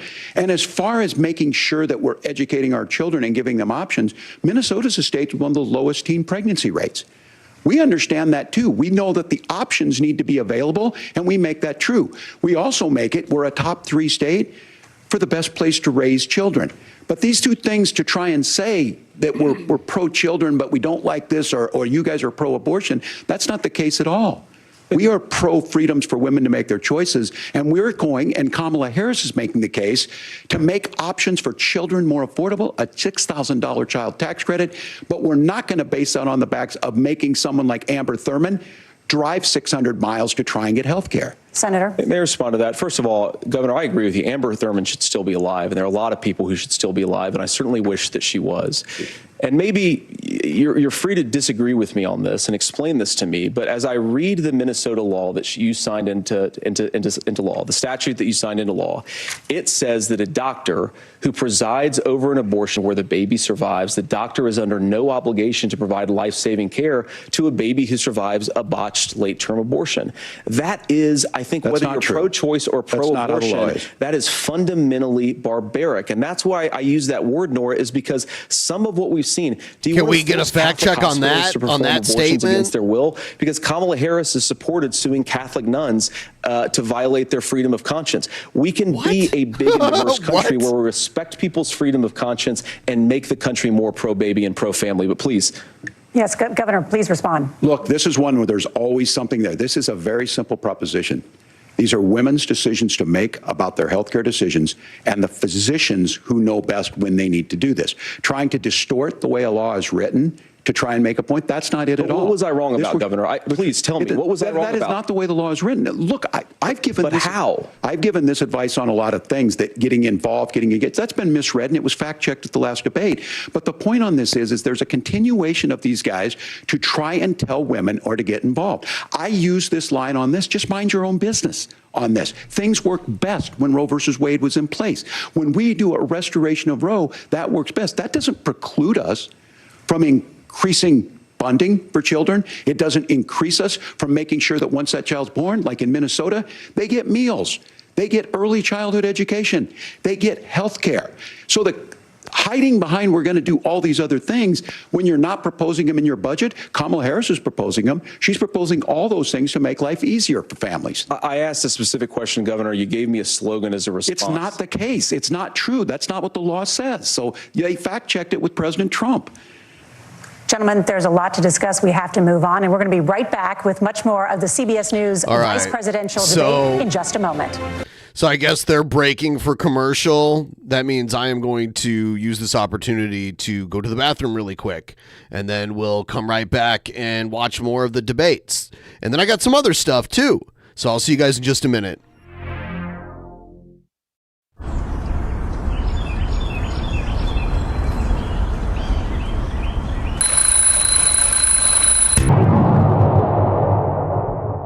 All right, we're back, and I think the debate, perfect timing. That Christian song is like perfect timing. Welcome back to the CBS News vice presidential debate. We want to turn now to America's gun violence epidemic. The leading cause of death for children and teens in America is by firearms. Senator Vance, you oppose most gun legislation that Democrats claim would curb gun violence. You oppose red flag gun laws and legislation to ban certain semi-automatic rifles, including AR-15s. So let me ask you, earlier this year, for the first time, the parents of a school shooter were convicted of involuntary manslaughter and sentenced to 10 years in prison. Do you think holding parents responsible could curb mass shootings? I'll give you 2 minutes. Yeah, well, Nora, on that particular case, I don't know the full details, but I certainly trust local law enforcement and local authorities to make those decisions. I think in some cases the answer is going to be yes, and in some cases the answer is going to be no. And the details really matter here, of course. For example, if a kid steals a gun, that's going to be different than if a parent hands over a gun knowing that their kid is potentially dangerous. If the parent doesn't properly secure the gun, as a father of 3 beautiful a kid shouldn't be able to steal their parent's gun. It should be locked up in a way that they can't get to it. Kids to school with such hope and such joy and such pride at their little faces on the first day of school. And we know, unfortunately, that a lot of kids are going to experience this terrible epidemic of gun violence. And of course, our hearts go out to the families that are affected by this terrible stuff. And we do have to do better. And I think that Governor Walz and I actually probably agree that we need to do better on this. The question is just, how do we actually do it? Now, here's something that really bothers me and worries me about this epidemic of violence. The gross majority, close to 90% in some of the statistics I've seen, of the gun violence in this country is committed with illegally obtained firearms. And while we're on that topic, we know that thanks to Kamala Harris's open border, we've seen a massive influx in the number of illegal guns run by the Mexican drug cartel. So that number, the amount of illegal guns in our country is higher today than it was 3.5 years ago. But what do we do about the schools? What do we do to protect our kids? And I think the answer is, and I say this not loving the answer, because I don't want my kids to go to school in a school that feels unsafe or where there are visible signs of security. But I unfortunately think that we have to increase security in our schools. We have to make the doors lock better. We have to make the doors stronger. We've got to make the windows stronger. And of course, we've got to increase school resource officers. It's going to be very expensive. Where's the money coming from? We can magically wave a wand and take guns out of the hands of bad guys. It just doesn't fit with recent experience. So we've got to make our schools safer. And I think we've got to have some common sense bipartisan solutions for how to do that. Governor, you have 2 minutes. Well, I think all the parents watching tonight, this is your biggest nightmare. Look, I don't think most guns, especially the mass shooter guns, we know where those came from. None of them came from a Mexican drug cartel.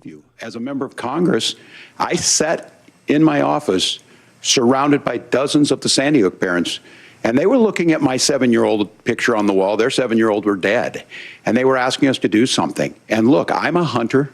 I own firearms. The vice president is. We understand that the Second Amendment is there, but our first responsibility is to our kids to figure this out.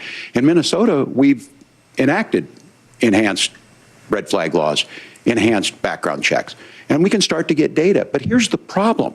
If we really want to solve this, we've got folks that it's won't those Mexicans again. You're JD Vance. He's got to find a way to blame. We should just live with people from other countries. Here's what I do think, that this is a good start to the conversation. I 100%. We know where the guns came from the school shootings, and they were legal guns, and it breaks your heart. I agree with that, but that's not far enough when we know there are things that work. Mexican drug cartels. I've spent time in Finland and seen some Finnish schools. They don't have this happen, even though they have a high gun ownership rate in the country. There are reasonable things that we can do to make a difference. It's not infringing on your Second Amendment. And the idea to have some of these weapons out there, it just doesn't make any sense. Kamala Harris, as an attorney general, worked on this issue. She knows that it's there. No one's trying to scaremonger and say we're taking your guns. But I ask all of you out there, do you want your schools hardened to look like a fort?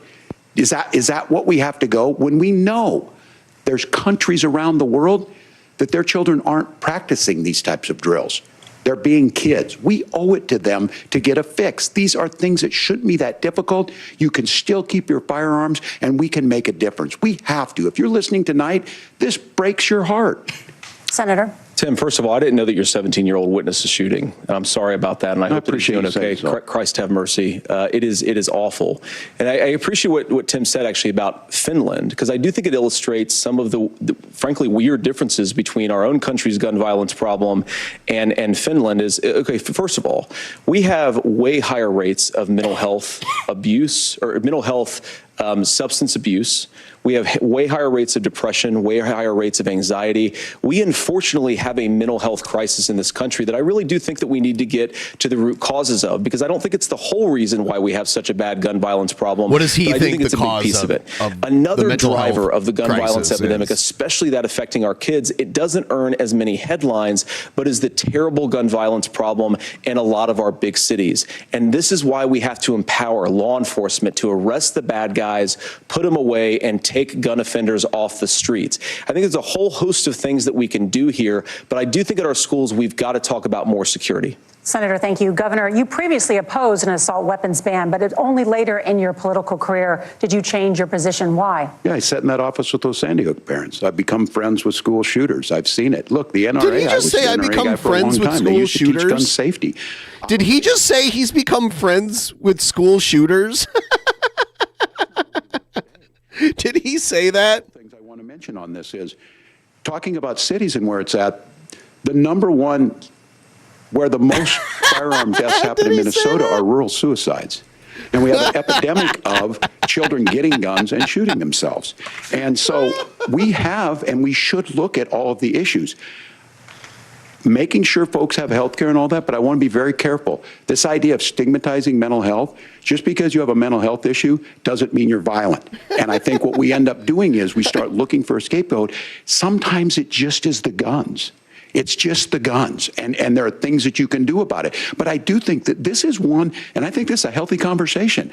I think there's a capacity to find solutions on this that work, protect Second Amendment, protect our children. That's our priority. Gentlemen, thank you. Margaret? Thank you, Nora. Let's turn now to the top contributor to inflation, the high cost of housing and rent.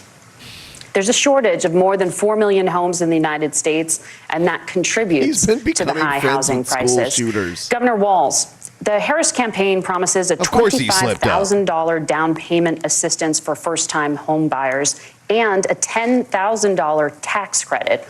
They also promise to build 3 million new homes. Where are you building these homes, and won't handing out that kind of money just drive up prices higher? No, it's not handing out.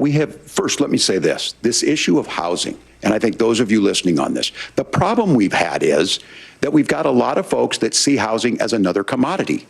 It can be bought up, it can There's already memes on Twitter about it right now. Folks living in those houses. Those of you listening tonight, that house is a big deal. I bought and owned one house in my life.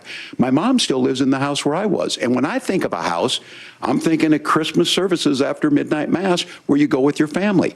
We need to make it more affordable. And one of the things, as I said, this program that the vice president is pushing forward and bringing a new way of approaching this is something we're doing in Minnesota from that lead. We in the state invested in making sure our housing was the biggest investment that we'd ever made in housing. It starts to make it easier. We cut some of the red tape. Local folks, look, we can't do it at the federal level, but local folks make it easier to build those homes. And then that down payment assistance. I can tell all of you out there, certainly for me, using the GI Bill was one thing, but a veteran's home loan, the big thing about a veteran's home loan is you don't have to pay the down payment. Those are things that make it there. Now, look, you're going to pay it back, and you're going to pay your mortgage. Those are things that we know in the long run, the appreciated value, the generational wealth that's created from it. And I will give Minneapolis an example. Minneapolis is the one city where we've seen the lowest inflation rates. We've seen a 12% increase in stock because we've put some of these things in, and we're implementing a state program to make sure we give some of that down payment assistance. We get it back from people because here's what we know. People with stable housing end up with stable jobs. People with stable housing have their kids able to get to school.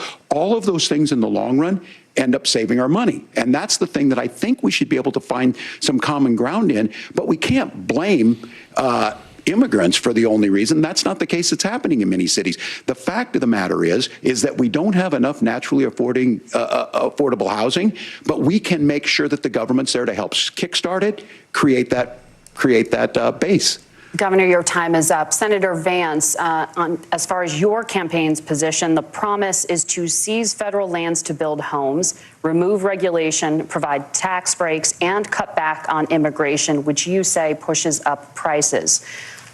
Where are you going to build all the new homes you're promising, and what part of any of this plan will provide immediate relief? You have 2 minutes. Well, first of all, Tim just said something that I agree with. We don't want to blame immigrants for higher housing prices, but we do want to blame Kamala Harris for letting in millions of illegal aliens into this country, which does drive up costs, Tim. 25 million illegal aliens competing with Americans for scarce homes is one of the most significant drivers of home prices in the country. It's why we have massive increases in home prices that have happened right alongside massive increases in illegal alien populations under Kamala Harris's leadership. Now, Tim just mentioned a bunch of ideas.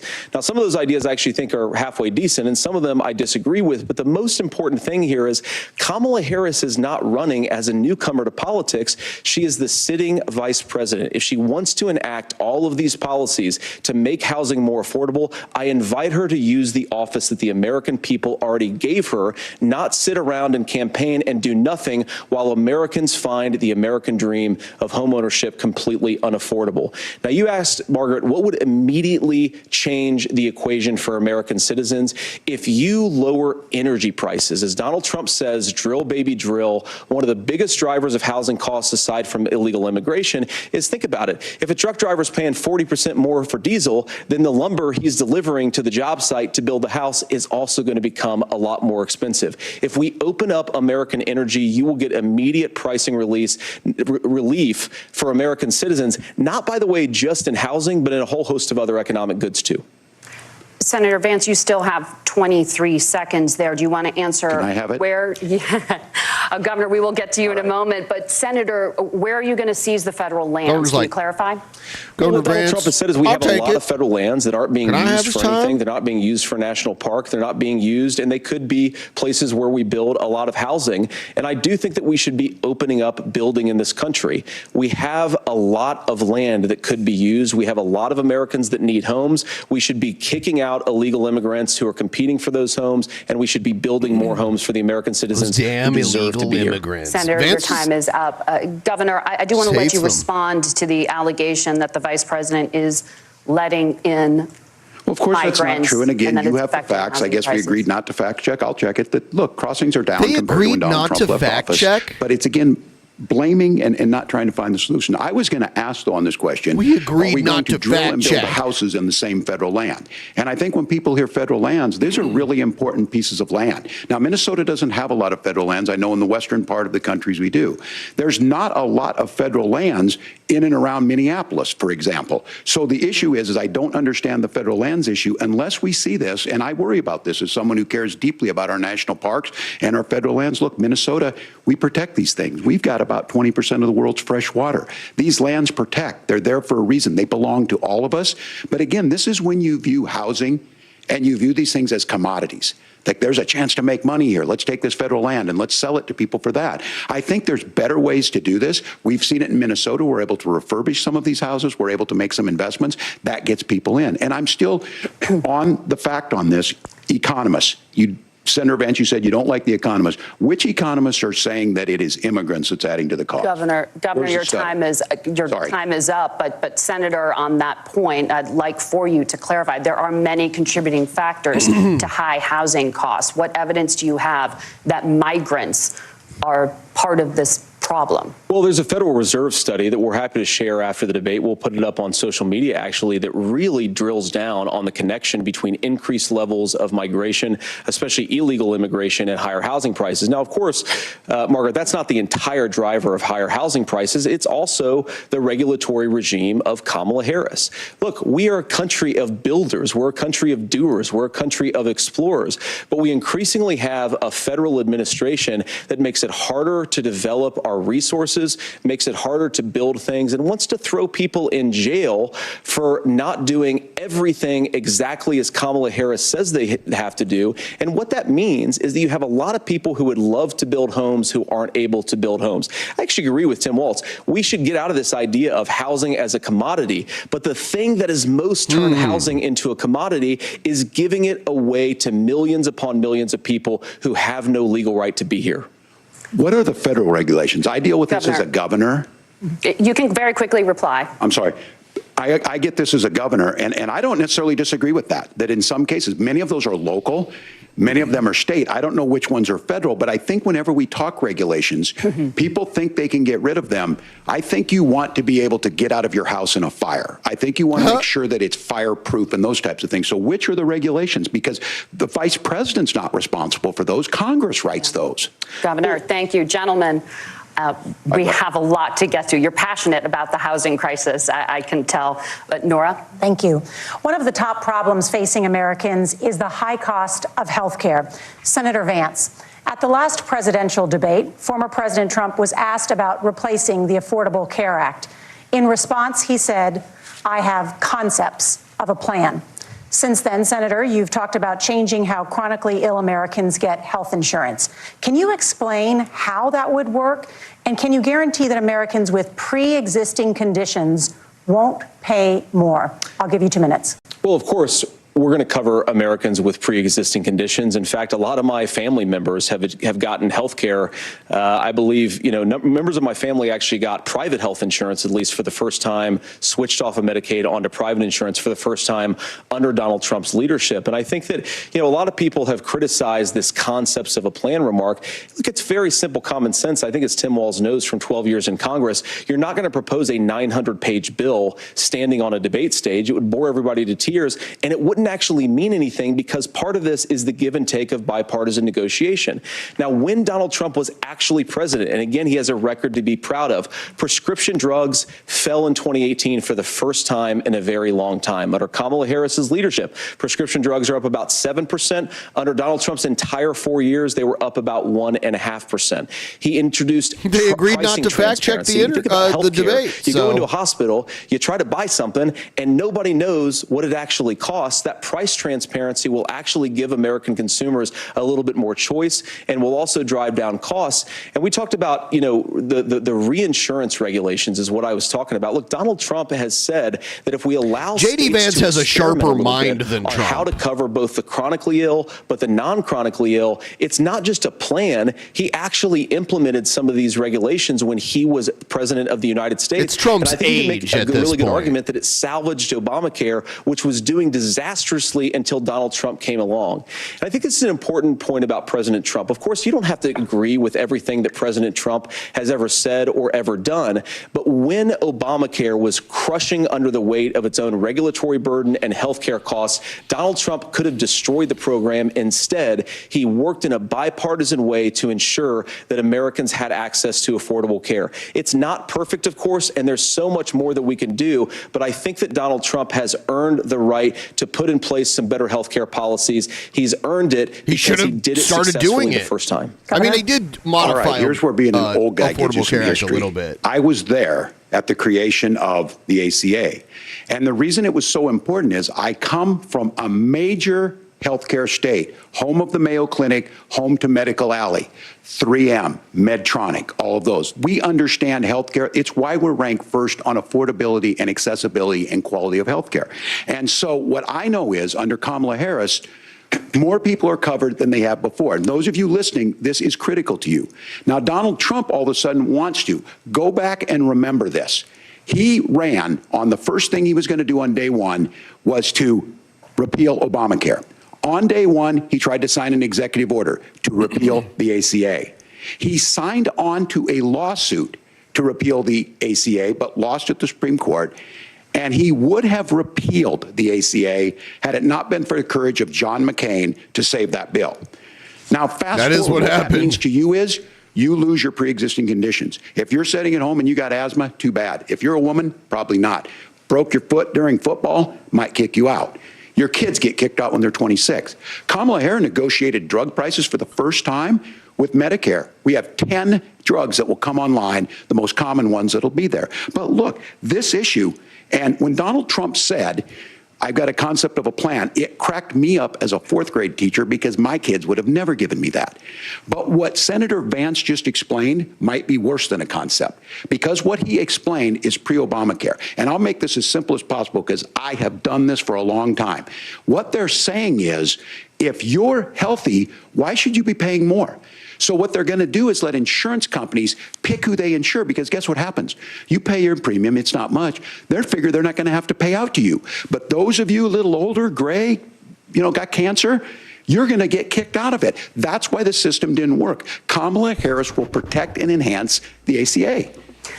Governor, thank you. Senator, you have not yet explained how you would protect people with pre-existing conditions or laid out that plan.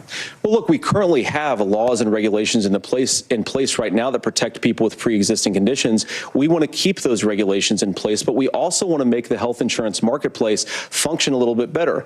Now, what Governor Walz just said is actually not true. A lot of what happened, and the reason that Obamacare was crushing under its own weight, is that a lot of young and healthy people were leaving the exchanges.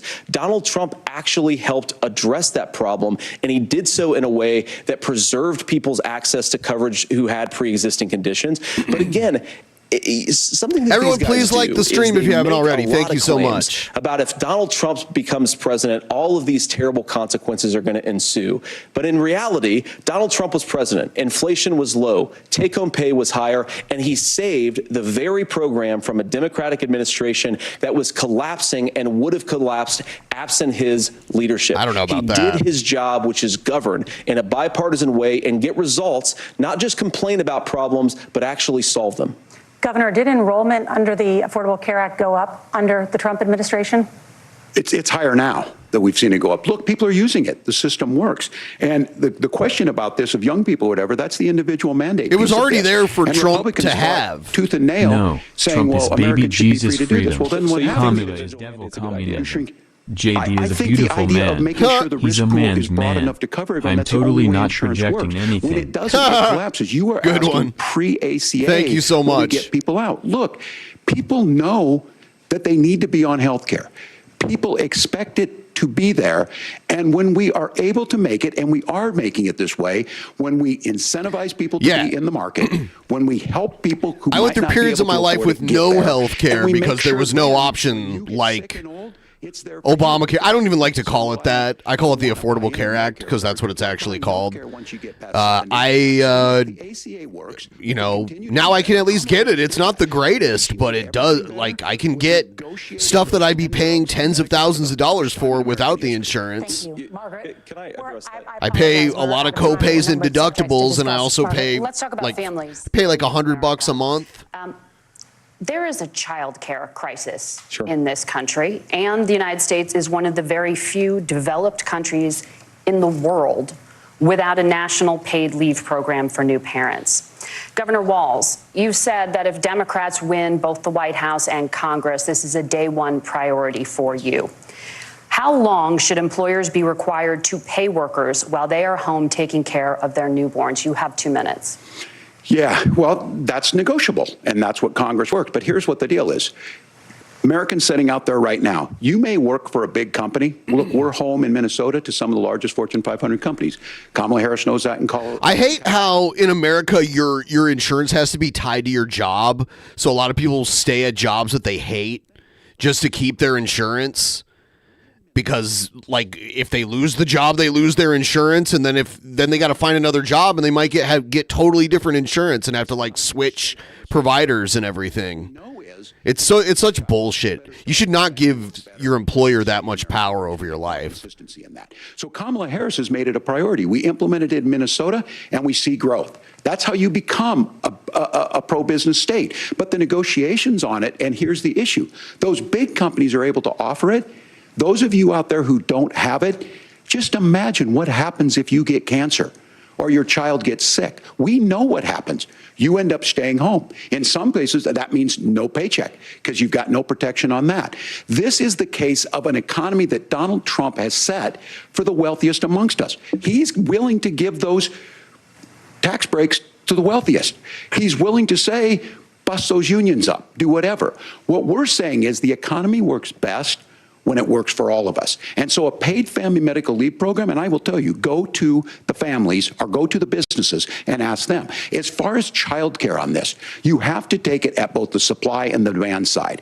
You can't expect the most important people in our lives to take care of our children or our parents to get paid the least amount of money. And we have to make it easier for folks to be able to get into that business and then to make sure that folks are able to pay for that. We were able to do it in Minnesota, and I'm still telling you this. I thought there'd be more fireworks. It's been way more civil than I had thought it was going to be. Family medical leave and help with this will enhance our workforce, enhance our families, and make it easier to have the children that you want. Governor, your time is up. Senator, do you support a national paid leave program? And if so, I doubt it. For how Let's see, long though. should employers be mandated to pay their employees while they are home taking care of their newborn? You have 2 minutes. Yeah, well, first of all, Margaret, a number of my Republican colleagues and some Democrats, too, have worked on this issue. And I think there is a bipartisan solution here because a lot of us care about this issue. I mean, look, I speak from this very personally because I'm married to a beautiful woman who is an incredible mother to our 3 beautiful kids, but is also a very, very brilliant corporate litigator. And I'm so proud of her. But being a working mom, even for somebody with all of the advantages of my wife, is extraordinarily difficult. And it's not just difficult from a policy perspective. She actually had access to paid family leave because she worked for a bigger company. But the cultural pressure on young families and especially young women, I think makes it really hard for people to choose the family model they want. A lot of young women would like to go back to work immediately. Some would like to spend a little time home with the kids. So let Some them would like choose. To spend longer at home with the kids. Let them have longer if they want. A family care model that makes choice possible. And I think this is a very important substantive difference between Donald Trump and Kamala Harris's approach. I mean, look, if you look at the federal programs that we have that support paid family leave right now, the Community Development Block Grant, and there's another block grant program that spends a lot of money from the federal government. These programs only go to one kind of child care model. Let's say you'd like your church maybe to help you out with child care. Maybe you live in a rural area or an urban area and you'd like to get together with families in your neighborhood to provide child care in the way that makes the most sense. You don't get access to any of these federal monies. We want to promote choice in how we deliver family care and how we promote child care because, look, it is unacceptable. And, you know, of course, Tim and I have been on the campaign trail a lot the past 7 or 8 weeks. And one of the biggest complaints I hear from young families is people who feel like they don't have options, like they're choosing between going to work or taking care for their kids. That is an incredible burden to put on American families. We're the only country that does it. I think we could do a heck of a lot better. Senator, thank you. You Walz does also have a said, frowny Senator face. Vance, His many face is things frowny. about the American family. The Federal Reserve says parents will spend nearly as much on child care as they do on housing each month. So I want to get your thoughts on this. President Trump recently said, as much as child care is talked about as being expensive, it's relatively speaking not very expensive compared to the kinds of numbers we'll be taking in. Is President Trump committed to the $5,000 per child tax credit that you have described? You have 1 minute. Well, what President Trump said, Margaret, I just want to defend my running mate here a little bit, is that we're going to be taking in a lot of money by penalizing companies for shipping jobs overseas and penalizing countries who employ slave laborers and then ship their products back into our country and undercut the wages of American workers. It's the heart of the Donald Trump economic plan. Cut taxes for American workers and American families. Cut taxes for businesses that are hiring and building companies in the United States of America, but penalize companies and countries that are shipping jobs overseas. That's the heart of the economic proposal. And I think what President Trump is saying is that when we bring in this additional revenue with higher economic growth, we're going to be able to provide paid family leave, child care options that are viable and workable for a lot of American families. Can you clarify how that will solve the child care shortage? Well, because as Tim said, a lot of the child care shortage is we just don't have enough resources going into the multiple people who could be providing family care options. And we're going to have to, unfortunately, look, we're going to have to spend more money. We're going to have to induce more people to want to provide child care options for American families, because the reason it's so expensive right now is because you've got way too few people providing this very essential service. Thank you, Senator. Governor Walz, your ticket also has some child care tax credit proposals. Do you think Congress will agree to the $6,000 credit for newborns and $3,000 credit for children over the age of 6, as your campaign has promised? Is that realistic? Well, if these members of Congress are listening to anybody, I can tell you, and this is the biggest issue. Everybody listening tonight knows. I mean, I'm sure they were shocked to hear it's not that expensive. And let's be clear, whether it's $5,000 or $6,000, that pays you about 3 or 4 months. Let's be clear of where we're at on this. It's because we got out of an imbalance on this. We thought we were going to get by not paying people. I don't think Senator Vance and I are that far apart. I'm not opposed to what he's talking about on options. We've done scholarships types of things. I think we need to be open to making the case. But the issue here is, the question you asked is, you're not going to pay for it with these tariffs. That's just adding another $4,000 on the family and taking less. So not only do they not get the money to pay for that, they're $4,000 in the hole. That's Wharton School. That's his alma mater. And so I think the issue here is, if those members of Congress, I can't believe they're not here. When I go to businesses, sure, they'll talk about taxes sometime, but they will lead with childcare and they will lead with housing, because we know the problem is, especially in a state like Minnesota, we need more workers because our economy's growing, but we need the workforce. Governor, thank you. We need to move on. Nora? Let's talk about the state of democracy, the top issue for Americans after the economy and inflation. After the 2020 election, President Trump's campaign and others filed 62 lawsuits contesting the results. Judges, including those appointed by Vance is going to dodge other this. Republican presidents, looked at the evidence and said there was no widespread fraud. The governors of every state in the nation, Republicans and Democrats, certified the 2020 election results and sent a legal slate of electors to Congress for January 6th. Senator Vance, you have said you would not have certified the last presidential election and would have asked the states to submit alternative electors. That has been called unconstitutional and illegal. Would you again seek to challenge this year's election results, even if every governor certifies the results? I'll give you 2 minutes.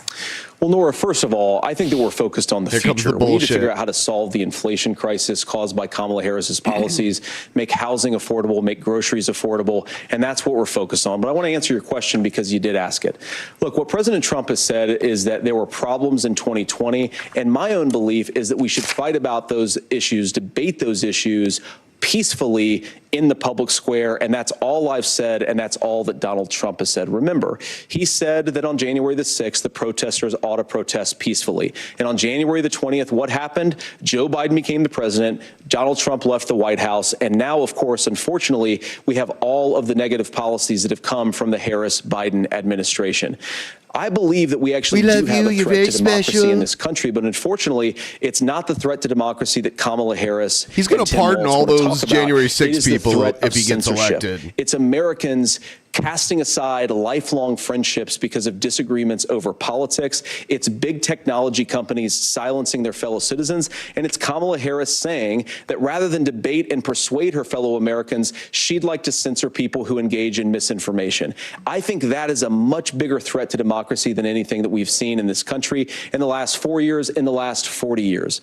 Now, I'm really proud, especially given that I was raised by 2 lifelong blue-collar Democrats, to have the endorsement of Bobby Kennedy Jr. and Tulsi Gabbard, lifelong leaders in the Democratic coalition. And of course, they don't agree with me and Donald Trump on every issue. We don't have to agree on every issue, but we're united behind a basic American First Amendment principle that we ought to debate our differences. We ought to argue about them. We ought to try to persuade our fellow Americans. Kamala Harris is engaged in censorship at an industrial scale. She did it during COVID. She's done it over a number of other issues, and that to me is a much bigger threat to democracy than what Donald Trump said when he said that protesters should peacefully protest on January the 6th. Governor?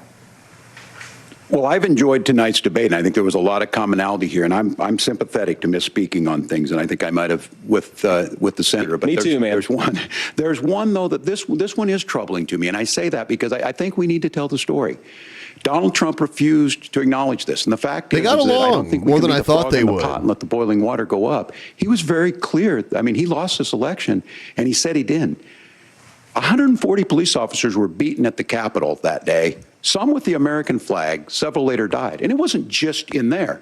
In Minnesota, a group gathered on the state capitol grounds in St. Paul and said, we're marching to the governor's residence and there may be casualties.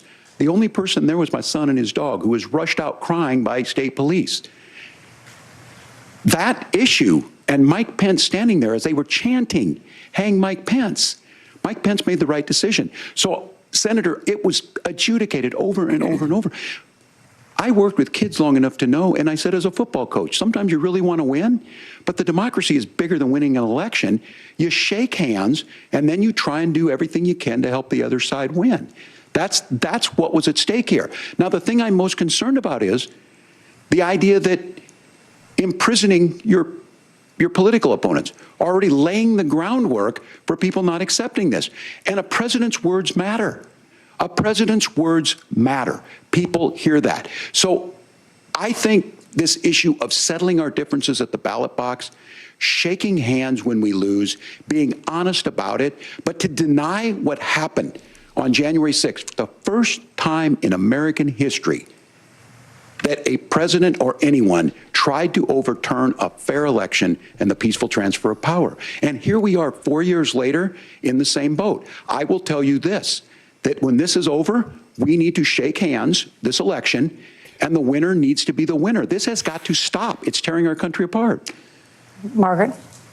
Senator Vance, did you want to respond to that? Yeah, well, look, Tim. He's not going to respond. It's really rich for Democratic leaders to say that Donald Trump is a unique threat to democracy when he peacefully gave over power on January the 20th, as we have done for 250 years in this country. We are going to shake hands after this debate and after this election. And of course, I hope that we win. He held a rally on But if Tim January Walz is the 6th. next vice president, he'll have my prayers, he'll have my best wishes, and he'll have my help whenever he wants it. But we have to remember that for years in this country, Democrats protested the results of elections. Hillary Clinton in 2016 said that Donald Trump had the election stolen by Vladimir Putin because the Russians bought like $500,000 worth of Facebook ads. This has been That going shit on does for a influence long time. people. And if we want to say that we need to respect the results of the election, I'm on board. But if we want to say, as Tim Walz is saying, that this is just a problem that Republicans have had, I don't buy that. Governor. January 6th was not Facebook ads. And I think a revisionist history on this. Look, I don't understand how we got to this point. But the issue was that happened. Donald Trump can do it. And all of us say there's no place for this. It has massive repercussions. This idea that there's censorship to stop people from threatening to kill someone, threatening to do something, that's not censorship. Censorship is book banning. We've seen that. We've seen that brought up. I just think for everyone tonight, and I'm going to thank Senator Vance. I think this is the conversation they want to hear. And I think there's a lot of agreement, but this is one that we are miles apart on. This was a threat to our democracy in a way that we had not seen. And it manifested itself because of Donald Trump's inability to say. He is still saying he didn't lose the election. I would just ask that. Did he lose the 2020 election? Tim, I'm focused on the Answer future. it. Did Kamala Harris censor Americans from speaking their mind in the wake of the 2020 COVID situation? That is a damning non-answer. It's a damning non-answer for you to not talk about censorship. Obviously, Donald Trump and I think that there were problems in 2020. We've talked about it. Wow. I'm happy to talk about it further. But you guys attack us for not believing in democracy. The most sacred right under the United States democracy is the First Amendment.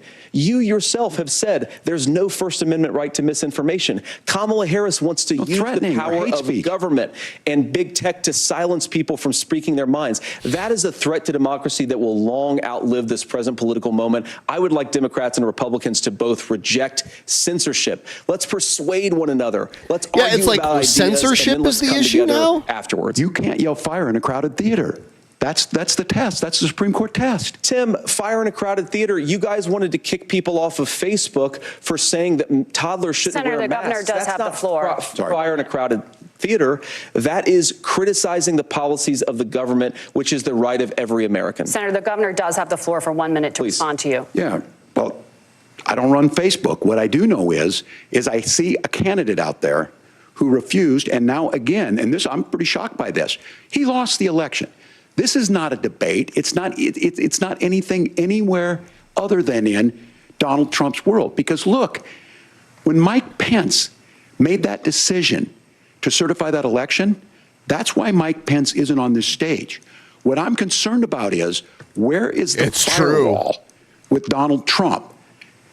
Where is the firewall if he It would have been Mike Pence. He could do anything, including taking an election, and his vice president's not going to stand to it. That's what we're asking you, America. Will you stand up? Will you keep your oath of office, even if the president doesn't? And I think Kamala Harris would agree. She wouldn't have picked me if she didn't think I would do that, because of course that's what we would do. So America, I think you've got a really clear choice on this election of who's going to honor that democracy and who's going to honor Donald Trump. Governor, your time is up. Thank you, gentlemen. We will be right back with both of our candidates. The CBS News vice presidential debate continues. It continues, but we're not going to watch their commercials, so I'll just keep an eye on it and see when they're coming back. So everyone make sure you voted in the poll. Everyone make sure to like the stream. And if you got a couple bucks to spare and you want to help support the channel, send a couple my way. Use that link right there. It's the first of the month. It's rent time. So I'm trying to raise some funds for the rent time right now. So obviously it's not required, but it's greatly appreciated, tubes. So yeah, the link's right there in the chat. If you want to help us get a little bit closer to the goal. We just started the new goal.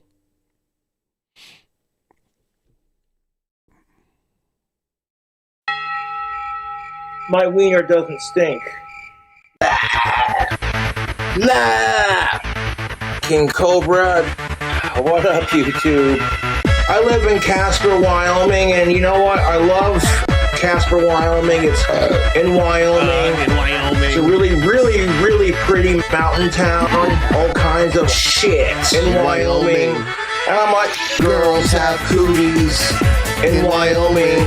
Girls have cooties, all kinds of cooties. Girls in Wyoming have cooties. You know what I'm saying? Girls have cooties, and sex is gross. I speak from experience, what little experience that I do have. So I says to myself, you must experiment with the same gender. And you know what? I like the way it feels. Woo!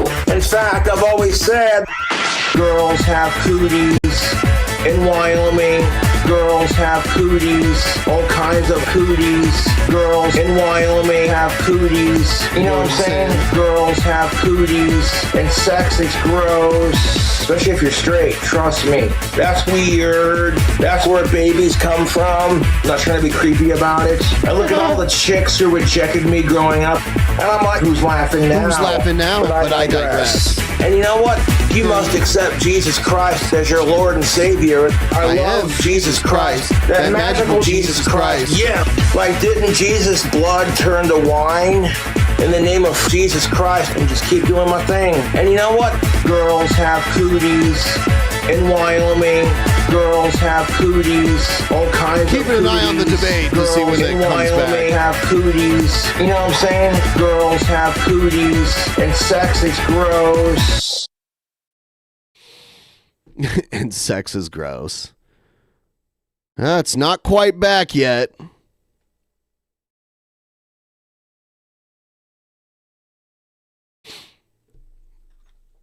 You know what I am saying, bro? Friggin' Jared. What's up with that scamp, Jared? I remember I used to play with these toys called cooties when I was a kid. They were like bugs that came in pieces and you had to put it together. Does anyone else know what I'm talking about? They were like a toy in the 80s that I remember. All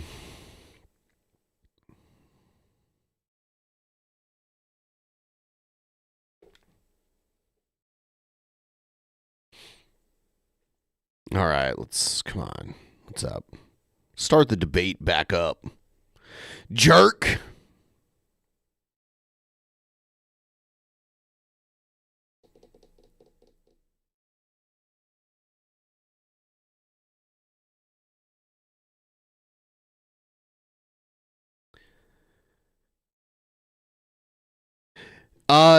Pence okay, so the thing that Pence did on January 6th by certifying the election, that's a ceremonial role. He doesn't actually have control over that. He couldn't have refused to do elected that. to go last. So Governor Walz, you are first. You have 2 minutes. I believe they'll just thank find you, someone Senator else to do Vance. it. Thank you to CBS News. And most importantly, thank you to all of you. If you're still up and the folks who miss Dancing with Our Stars, I appreciate it. But look, the support of the democracy matters. It matters that you're here. And I'm as surprised as anybody of this coalition that Kamala Harris has built, from Bernie Sanders to Dick Cheney to Taylor Swift, and a whole bunch of folks in between there. And they don't all agree on everything, but they are truly optimistic people. They believe in a positive future of this country and one where our politics can be better than it is. And I have to tell you, that better than it is the sense of optimism that there can be an opportunity economy that works for everyone, not just to get by, but to get ahead. And the idea that freedom really means something. Not the freedom of government to be in your bedroom or exam room, but the freedom for you to make choices about yourself. Now, look, we all know who Donald Trump is. He's told us, and as Maya Angelou said, believe him when he told you that. His first inaugural address talked about American carnage, and then he spent 4 years trying to maybe do that.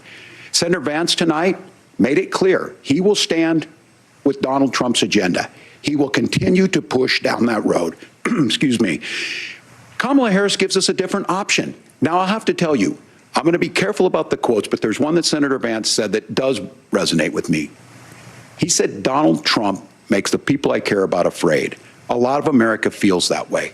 We don't need to be afraid. Franklin Roosevelt was right. All we have to fear is fear itself. Kamala Harris is bringing us a new way forward. She's bringing us a politics of joy. She's bringing real solutions for the middle class. Politics and she's centering of joy. you at the heart of What does that mean? All the while asking everyone, join this movement, make your voices heard. Let's look for a new day where everybody gets that opportunity and everybody gets a chance to thrive. I humbly ask for your vote on November 5th for Kamala Harris. Governor Walz, thank you. Senator Vance, your closing statement. Well, I want to thank Governor Walz, Friends with school shooters. I've you seen folks it. at Look. CBS, and of course the American people for tuning in this evening. And one of the issues we didn't talk about was energy. And I remember when I was being raised by my grandmother, when she didn't have enough money to turn on the heat some nights because Ohio gets pretty cold at night and because money was often very tight. And I believe, as a person who wants to be your next vice president, that we are a rich and prosperous enough country where every American, whether they're rich or poor, ought to be able to turn on their heat in the middle of a cold winter night. That's gotten more difficult thanks to Kamala Harris's energy policies. I believe that whether you're rich or poor, you ought to be able to afford a nice meal for your family. That's gotten harder because of Kamala Harris's policies. I believe that whether you're rich or poor, you ought to be able to afford to buy a house. You ought to be able to live in safe neighborhoods. You ought to not have have your communities flooded with fentanyl, and that too has gotten harder with because of Kamala Harris's policies. Now, I've been in politics long enough Kamala to do Harris's what Kamala Harris does pro-fentanyl when she stands policies. before the American people and says that on day one, she's going to work on all these challenges I just listed. She's been the vice president for 3.5 years. Day one was 1,400 days ago, and her policies have made these problems worse. Now, I believe that we have the most beautiful country in the world. I meet people on the campaign trail who can't afford food, but have the grace and generosity to ask me how I'm doing and to tell me they're praying for my family. What that has taught me is that we have the greatest country, the most beautiful country, the most incredible country, people the greatest anywhere in country, the world. most tremendous But they're not country. going to be able to achieve their full Believe me, dreams I know with countries. the broken leadership that we have in Washington. They're not going to be able to live their American dream if we do the same thing that we've been doing for the last 3.5 years. We need change. We need a new direction. We need a president who has already done this once before and did it well. Please vote for Donald Trump. And whether you vote for me or vote for Tim Walz, I just want to say I'm so proud to be doing this, and I'm rooting for you. God bless you, and good night. Senator Vance, thank you. And thank you both for participating in the only vice presidential debate of this I wonder if there'll election be cycle. another I'm presidential Margaret Brennan. debate. And I'm Nora O'Donnell. And a reminder, there are just 35 days until Election Day. Wow, that is insane. 35 days. Holy shit. Thank you and good night. We're so close to it, it's going to be a shit show. See, like, Trump didn't even want to shake hands with Kamala. He, like, tried to avoid it. It was interesting. And she chased him around the podium to get to him, like, yep, I'm shaking your hand, motherfucker.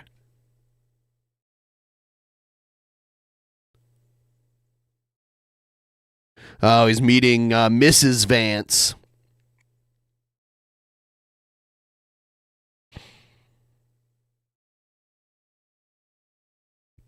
Well, you know, it was way more civil, I guess, because Trump wasn't involved. I don't know. It was way more civil. I think we can all agree on that. What do you guys think?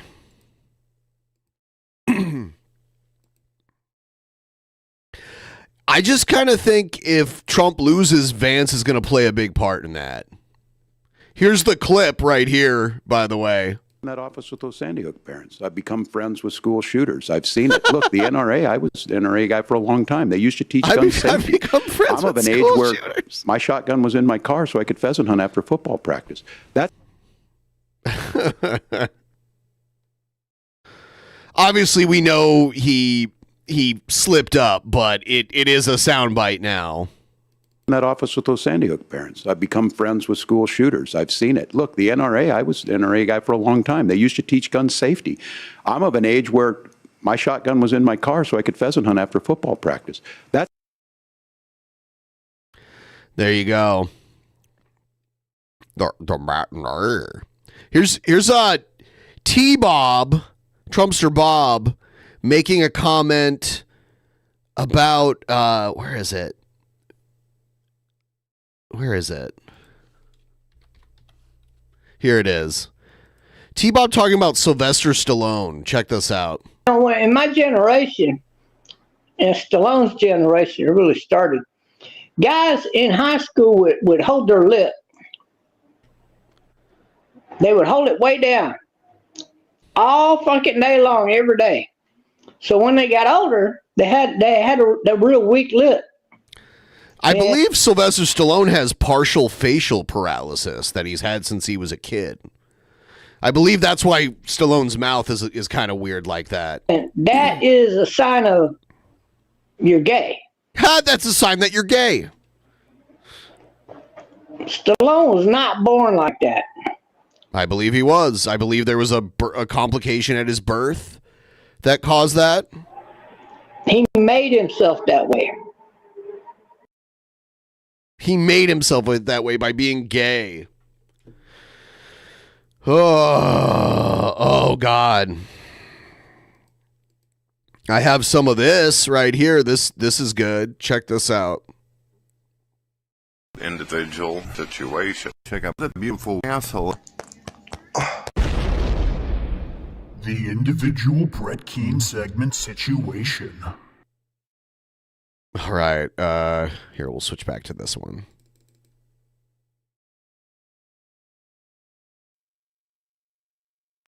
He's back. He said he wouldn't come back, but lo and behold, he's back again.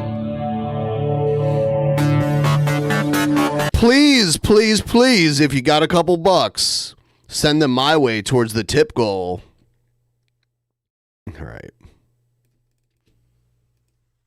Well, hello, ladies and gentlemen. My name is Brett Keane from God TV Radio. I hope you've been all having that blessed time while I've been away. He's struggling. I haven't been feeling very good, but I do have some good news, and I'd like to tell you a little story. It appears as though Donald Trump is winning by a landslide. It does? How is that the case? It appears as though he's far ahead in the votes. There's no votes yet. What are you talking about? It appears he's far ahead in what votes?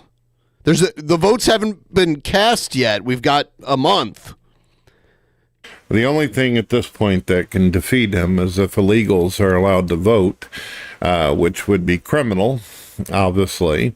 There are definitely polls that say he's going to win, but not in a landslide. Or the Democrats rig the machines again, which is obviously a very threatening and very real thing that could happen. But Republicans and conservatives and patriots alike have been doing everything they can to make sure that doesn't happen. We'll see. We'll see. If it turns out that he loses, then I will fulfill my promise. I will remove all my social media accounts. He did this 8 years ago. Including the ones I'm very popular on. And I will delete my entire radio broadcast with over 1,000 episodes, including my older classics. All right, so this is your incentive. If you weren't going to vote for Kamala Harris before, now's the time. Because I want to see Brett squirm when he wants to come back to YouTube. I want to hear it. Obviously. It is what it is. A lot of people have been discussing lately, some statistics came out showing that many atheists, whenever they... Oh, God. So now we're on to atheists. Okay. Get beyond the age of 20... and they start rolling towards 30. They start opening their 30 does come sometime after 20. Their mind to the concept of God. They start thinking that maybe there's more to it, that maybe lacking a belief in deities is not the right position. Is that when people do that? And then whenever they get into their 40s, they start getting to the point where they start suggesting that they're agnostic, that they're no longer atheist. And as the years start... He's generalizing so many people. Like, he acts like this happens to everybody. Rolling by, many of them, a majority of them end up becoming theist. No, I don't. Now, you'll hear a lot of younger atheists say, well, we got a lot of non-believers in the science community. No, we don't. God, he's been making this same shit for how long now? Like 20 years? We've got a handful of people who have narrated and been scripted, like Bill Nye, and we've had Hitchin. Bill Nye isn't a scientist as far as I understand. He's like an engineer. But he was a comedian first. The Bill Nye the Science Guy character was created on a TV show that was broadcast in Seattle locally called Almost Live. It was a sketch comedy show on the channel King 5, I believe it was. And that's where the character was created. He had a background in engineering, but he was a comedian on this TV show. I guess you could say engineers are scientists, but I've heard people dispute whether they're like scientists. I don't know. Who's not a scientist, who died. And we got Richard Dawkins, whom nobody even respects anymore. Even atheists don't respect him, including the younger crowd. a lot of scientists that are coming out nowadays are heavily religious and believe in God and are arguing on why evolution is false and why they believe that we've been designed. So when you see atheists claiming that scientists are all atheists or non-believers, it's pretty clear and obvious that they don't do their research. They don't know who's running science and who's doing what. Brett does his research on whatever conspiracy theory website says he's right. The sad thing, though, whenever it comes to science, is for the past few years, science has been weaponized. It's been politicized, and a lot of scientists have been given incentives to lie and say things that are not true. A perfect example would be with the climate issues, right? You know, they're constantly saying, oh boy, all the ice is going to melt. The world is going to have a heat death and all this. According to actual scientists who are not peer pressured by the government, who don't have to rely on their paycheck from the government or any politicians, we're having the coldest Antarctica that we've ever had before. Okay. In fact, it's getting... I don't think that's true, but I don't know. Much colder in the areas that are expected. In the areas that are expected? Yeah. So climate change and all that kind of nonsense that's been used. See, this is the low information Trump voter personified. Brett Keene's level of intelligence. Big money. It's been used as a way to make a lot of money, and pharmaceuticals made a lot of money off of biological viruses and diseases. Biological viruses that have been created in labs. So a lot of people don't trust science as much anymore because I feel like Brett has descended into madness even further. Of the Faucis of the world. And you know, it's historical. If I was talking about it right now, I'd be like, who is Fauci and what does he do? What is he known for? Too. One of the reasons why a lot of millions of people who have died throughout history is because of the experiments and inventions done by scientists. Nuclear bombs, atom bombs, all this kind of stuff. More people have been killed in the name of science than all religions combined. That's not true. That's an insane statement. No, the science people were killed by the religious people to suppress it because its discoveries would contradict the parts of the Bible and other religious texts. So that's utter bullshit. More people have been killed in the name of atheism than all religions combined. No. And I think the more older you get, I think the older that you get in this world. No, the older you get, obviously, logically, and rationally are going to see more. You're going to witness more things that you didn't think possible. And I think this is the reason why, as humans get older, we adapt our worldviews more towards the concept of there being a God or a designer. Why does he have a picture of Trump and RFK Jr. while he talks about this? I don't understand. We start realizing Trump's going to win at a landslide. That there is a plan for our life, that everything in our body and everything in our life has a purpose and a function, that there's a reason for everything. The more we learn about the universe, the more in awe we are, and the more we realize how little we know. We're like infants in a library. In a library. He literally said library. He said library. Library. It's knowledge and information. And one of these days, many people are going to discover that in that library of information and knowledge, you will... It's the Library of Congress. Eventually find the librarian. Yeah. Conan the Librarian. So, hopefully Trump wins. And if he does, then I will return and I will start doing consistent... You've already returned. What are you talking about? You're here. Videos. Around the time that Trump wins, if he does, my birthday will hit. Your birthday will hit? Yeah, I've seen you fairly recently. You are hit by your birthdays. I will be close to 50 years old soon. Just a couple of years. My birthday's on Christmas. It will be a fantastic birthday for me. My wife's birthday's you in can hear November. him smoking. November 5th.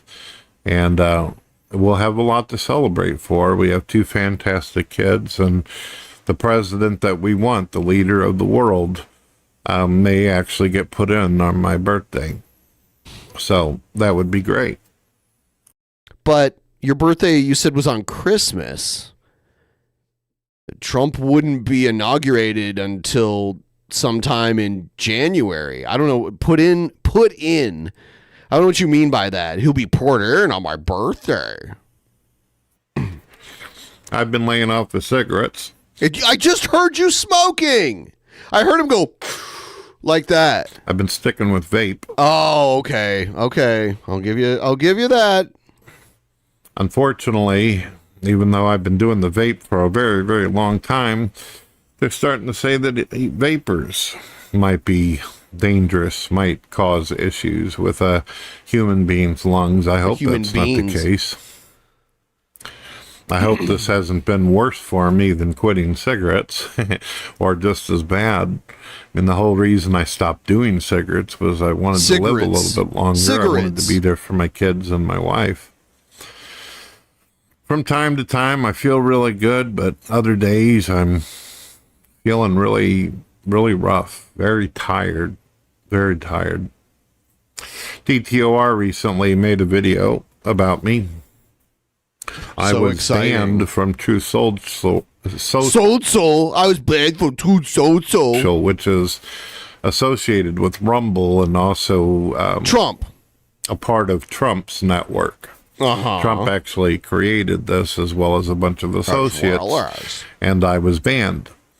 Shortly after TTOR made his video talking about how I got banned, I had been in contact before the video was created with the website. I emailed them, contacted them, and because I'm so used to social media sites not getting back to me or ever responding to me, I didn't expect that I was going to see hardly anybody uses True Social, so they'll get back to you quicker. Light of day anytime soon. But the Trump team actually contacted me the very next day, shortly after TTOR made his video talking about it. And I posted the email that I received from the Trump associates up onto my Twitter. My X is what they call it. Elon Musk. And so you had to contact them on another platform. Says they made a mistake, they apologized, and they've reinstated me. So I'm back to that. But like I told TTOR, to be fair, although everybody loves Trump, his social media site isn't something that I don't know, maybe it's because a lot of us have gotten so used to using things like YouTube and Twitter before it became X that people just aren't really interested in flocking over to more and more and more social media sites. And plus, a lot of these corporations make it a lot easier. Somehow Elon Musk has managed to make it to where, even though he's got X now and not Jack Dorsey, it's been made easier for people to share their videos and their content and their comments on X than it is True Social and Rumble. Yeah, because there's more money and into because it. Google owns all the search engines. That's one of the reasons why. Google does not own all of the search engines. That is not true. There are other search engines. They just don't get used as much. A lot of these websites, like True Social, even though ran by Trump, aren't seeing the light of day. I mean, think about it. They have messed with Google and the algorithm on making sure that all the positive things Trump does is not seen. So do you think they're going to allow it? Okay, instead of complaining about it, can you make a video about all the positive things Trump does? His website to get much view? No, it's not. Personally, I think that Trump should continue, as many of you probably heard. Trump is back on X, and he's been posting pretty consistently. Not as much as he does on his True Social site, but if you go to True Social and look at his viewership, he's getting like maybe 10,000, upvotes on his own site, but over on X he gets over 100,000. Yeah, there's way more people there. Even his own website isn't.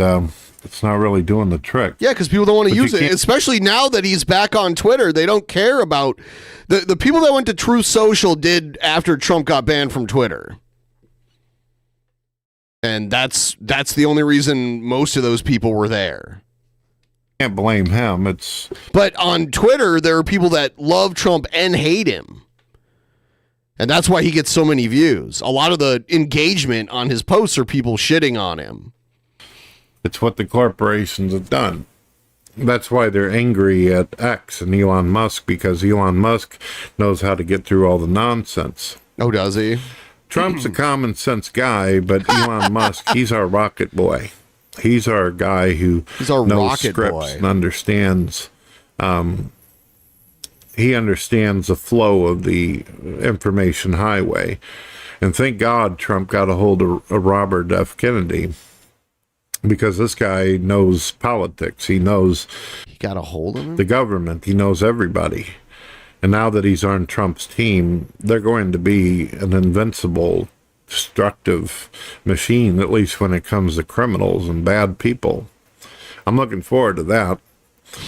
Okay. I'm really happy that Tulsi Gabbard got on board. Tucker Carlson, Kid Rock, a lot of great musicians, actors. What a joke. People of all different stature have been joining Trump. It's looking real good. Looking real good. Well, ladies and gentlemen, I'm not going to be posting any more videos until the final vote comes in. But I wanted to let you all know that I'm still out here.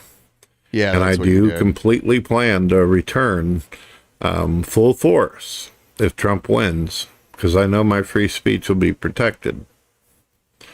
But if he doesn't win, that's the end of a lot of people. A lot of people are saying that they're going to shut their YouTube down, their X, their Spotify's, everything that they got, because we simply don't want a digital print. We believe that the Democrats want to destroy the voices of patriots. And I'm not looking to have my family and my life messed with simply because I wanted the right thing for America. So there's that. I'm going to open up comments on this video. I'll let you guys respond to me and all that. And we'll see how things go. From time to time, I'll look at the comments, see what you guys think. I'd prefer if you came over to my X and actually commented there, but I'll be looking out on YouTube, see what's going on. See what's going on. God bless. God bless. God bless. So that's what's going on in the world of the Keenster. How about that? Hulk Hogan. Yeah, you didn't mention Hogan, which is interesting. I don't think his brain can... his brain can't hold that much information. There's limited memory in there, so he probably just forgot about Hulk Hogan.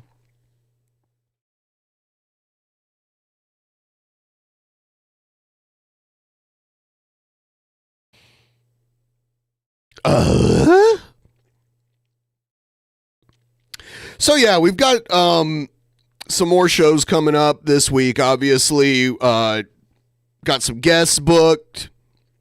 Should be good. I was going to do a private show tomorrow that's actually rescheduled from last month, but I'm thinking I might move that a little bit because I want more time to plan for it, and I know I want it to be good because it's the Who Is Worse, Shanny versus Naked and Laughing, and I want a little more time to prepare that one because I want it to be good. So we're going to do, we need to pick at least 5 criteria to vote on, like who's worse. So it could be something like grossest porn, because, you know, like they both made porn, Naked and Laughing and Shanny. Or, I don't know, like what are qualities that they both share that make them abhorrent people? And then we vote on those, and whoever wins the most categories is worse. I'd like if you guys have opinions on that, I'd love it. The porn thing was like one thing I could think of. Who is worse?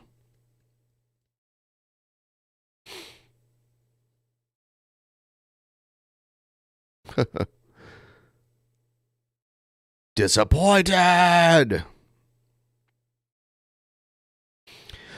Because the private show is not done on YouTube, it's done on a different platform.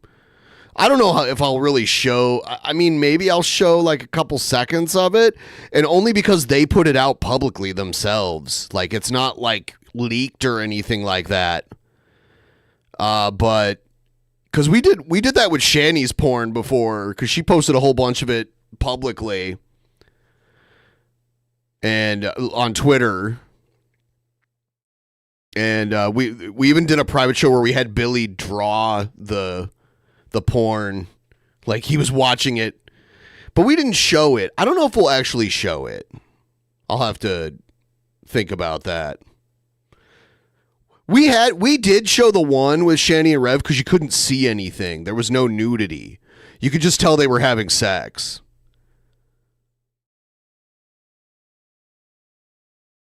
Like, Rev was behind her, and she was like, oh, yeah, talk to me, Rev.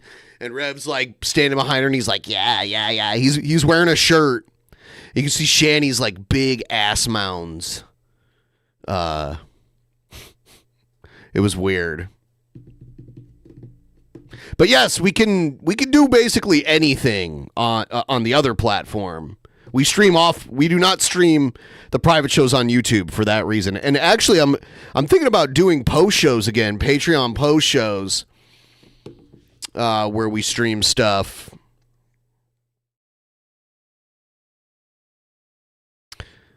Shani gets like sponge baths, right? And obviously, we have to include Rev in the Shani conversation because, you know, he wipes her ass and stuff like that. I would have included Cobra, but they're broken up now. So it's kind of like Cobra's anti Jessica now. So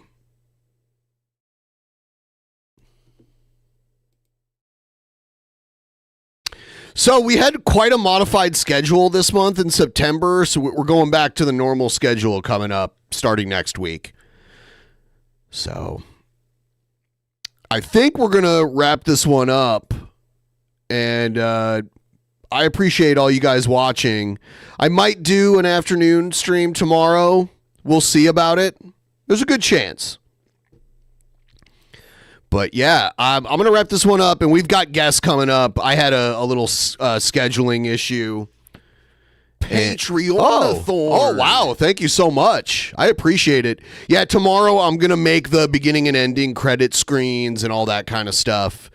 And I appreciate it, Hells Only. And if you guys want to help support the show, sign up for the Patreon, because I'm going to start putting more content up there. Putting in the overtime on there to get some extra stuff that you guys will want to watch. So yeah, I will see you guys next time. So the next show will be on Thursday, but I'll probably do a stream like in the afternoon tomorrow, because those usually perform pretty well. And yeah, with that, I'm going to get going. Thanks for hanging out with me and watching the debate. It was a lot of fun, and I'll see all you guys next time. Have a good one.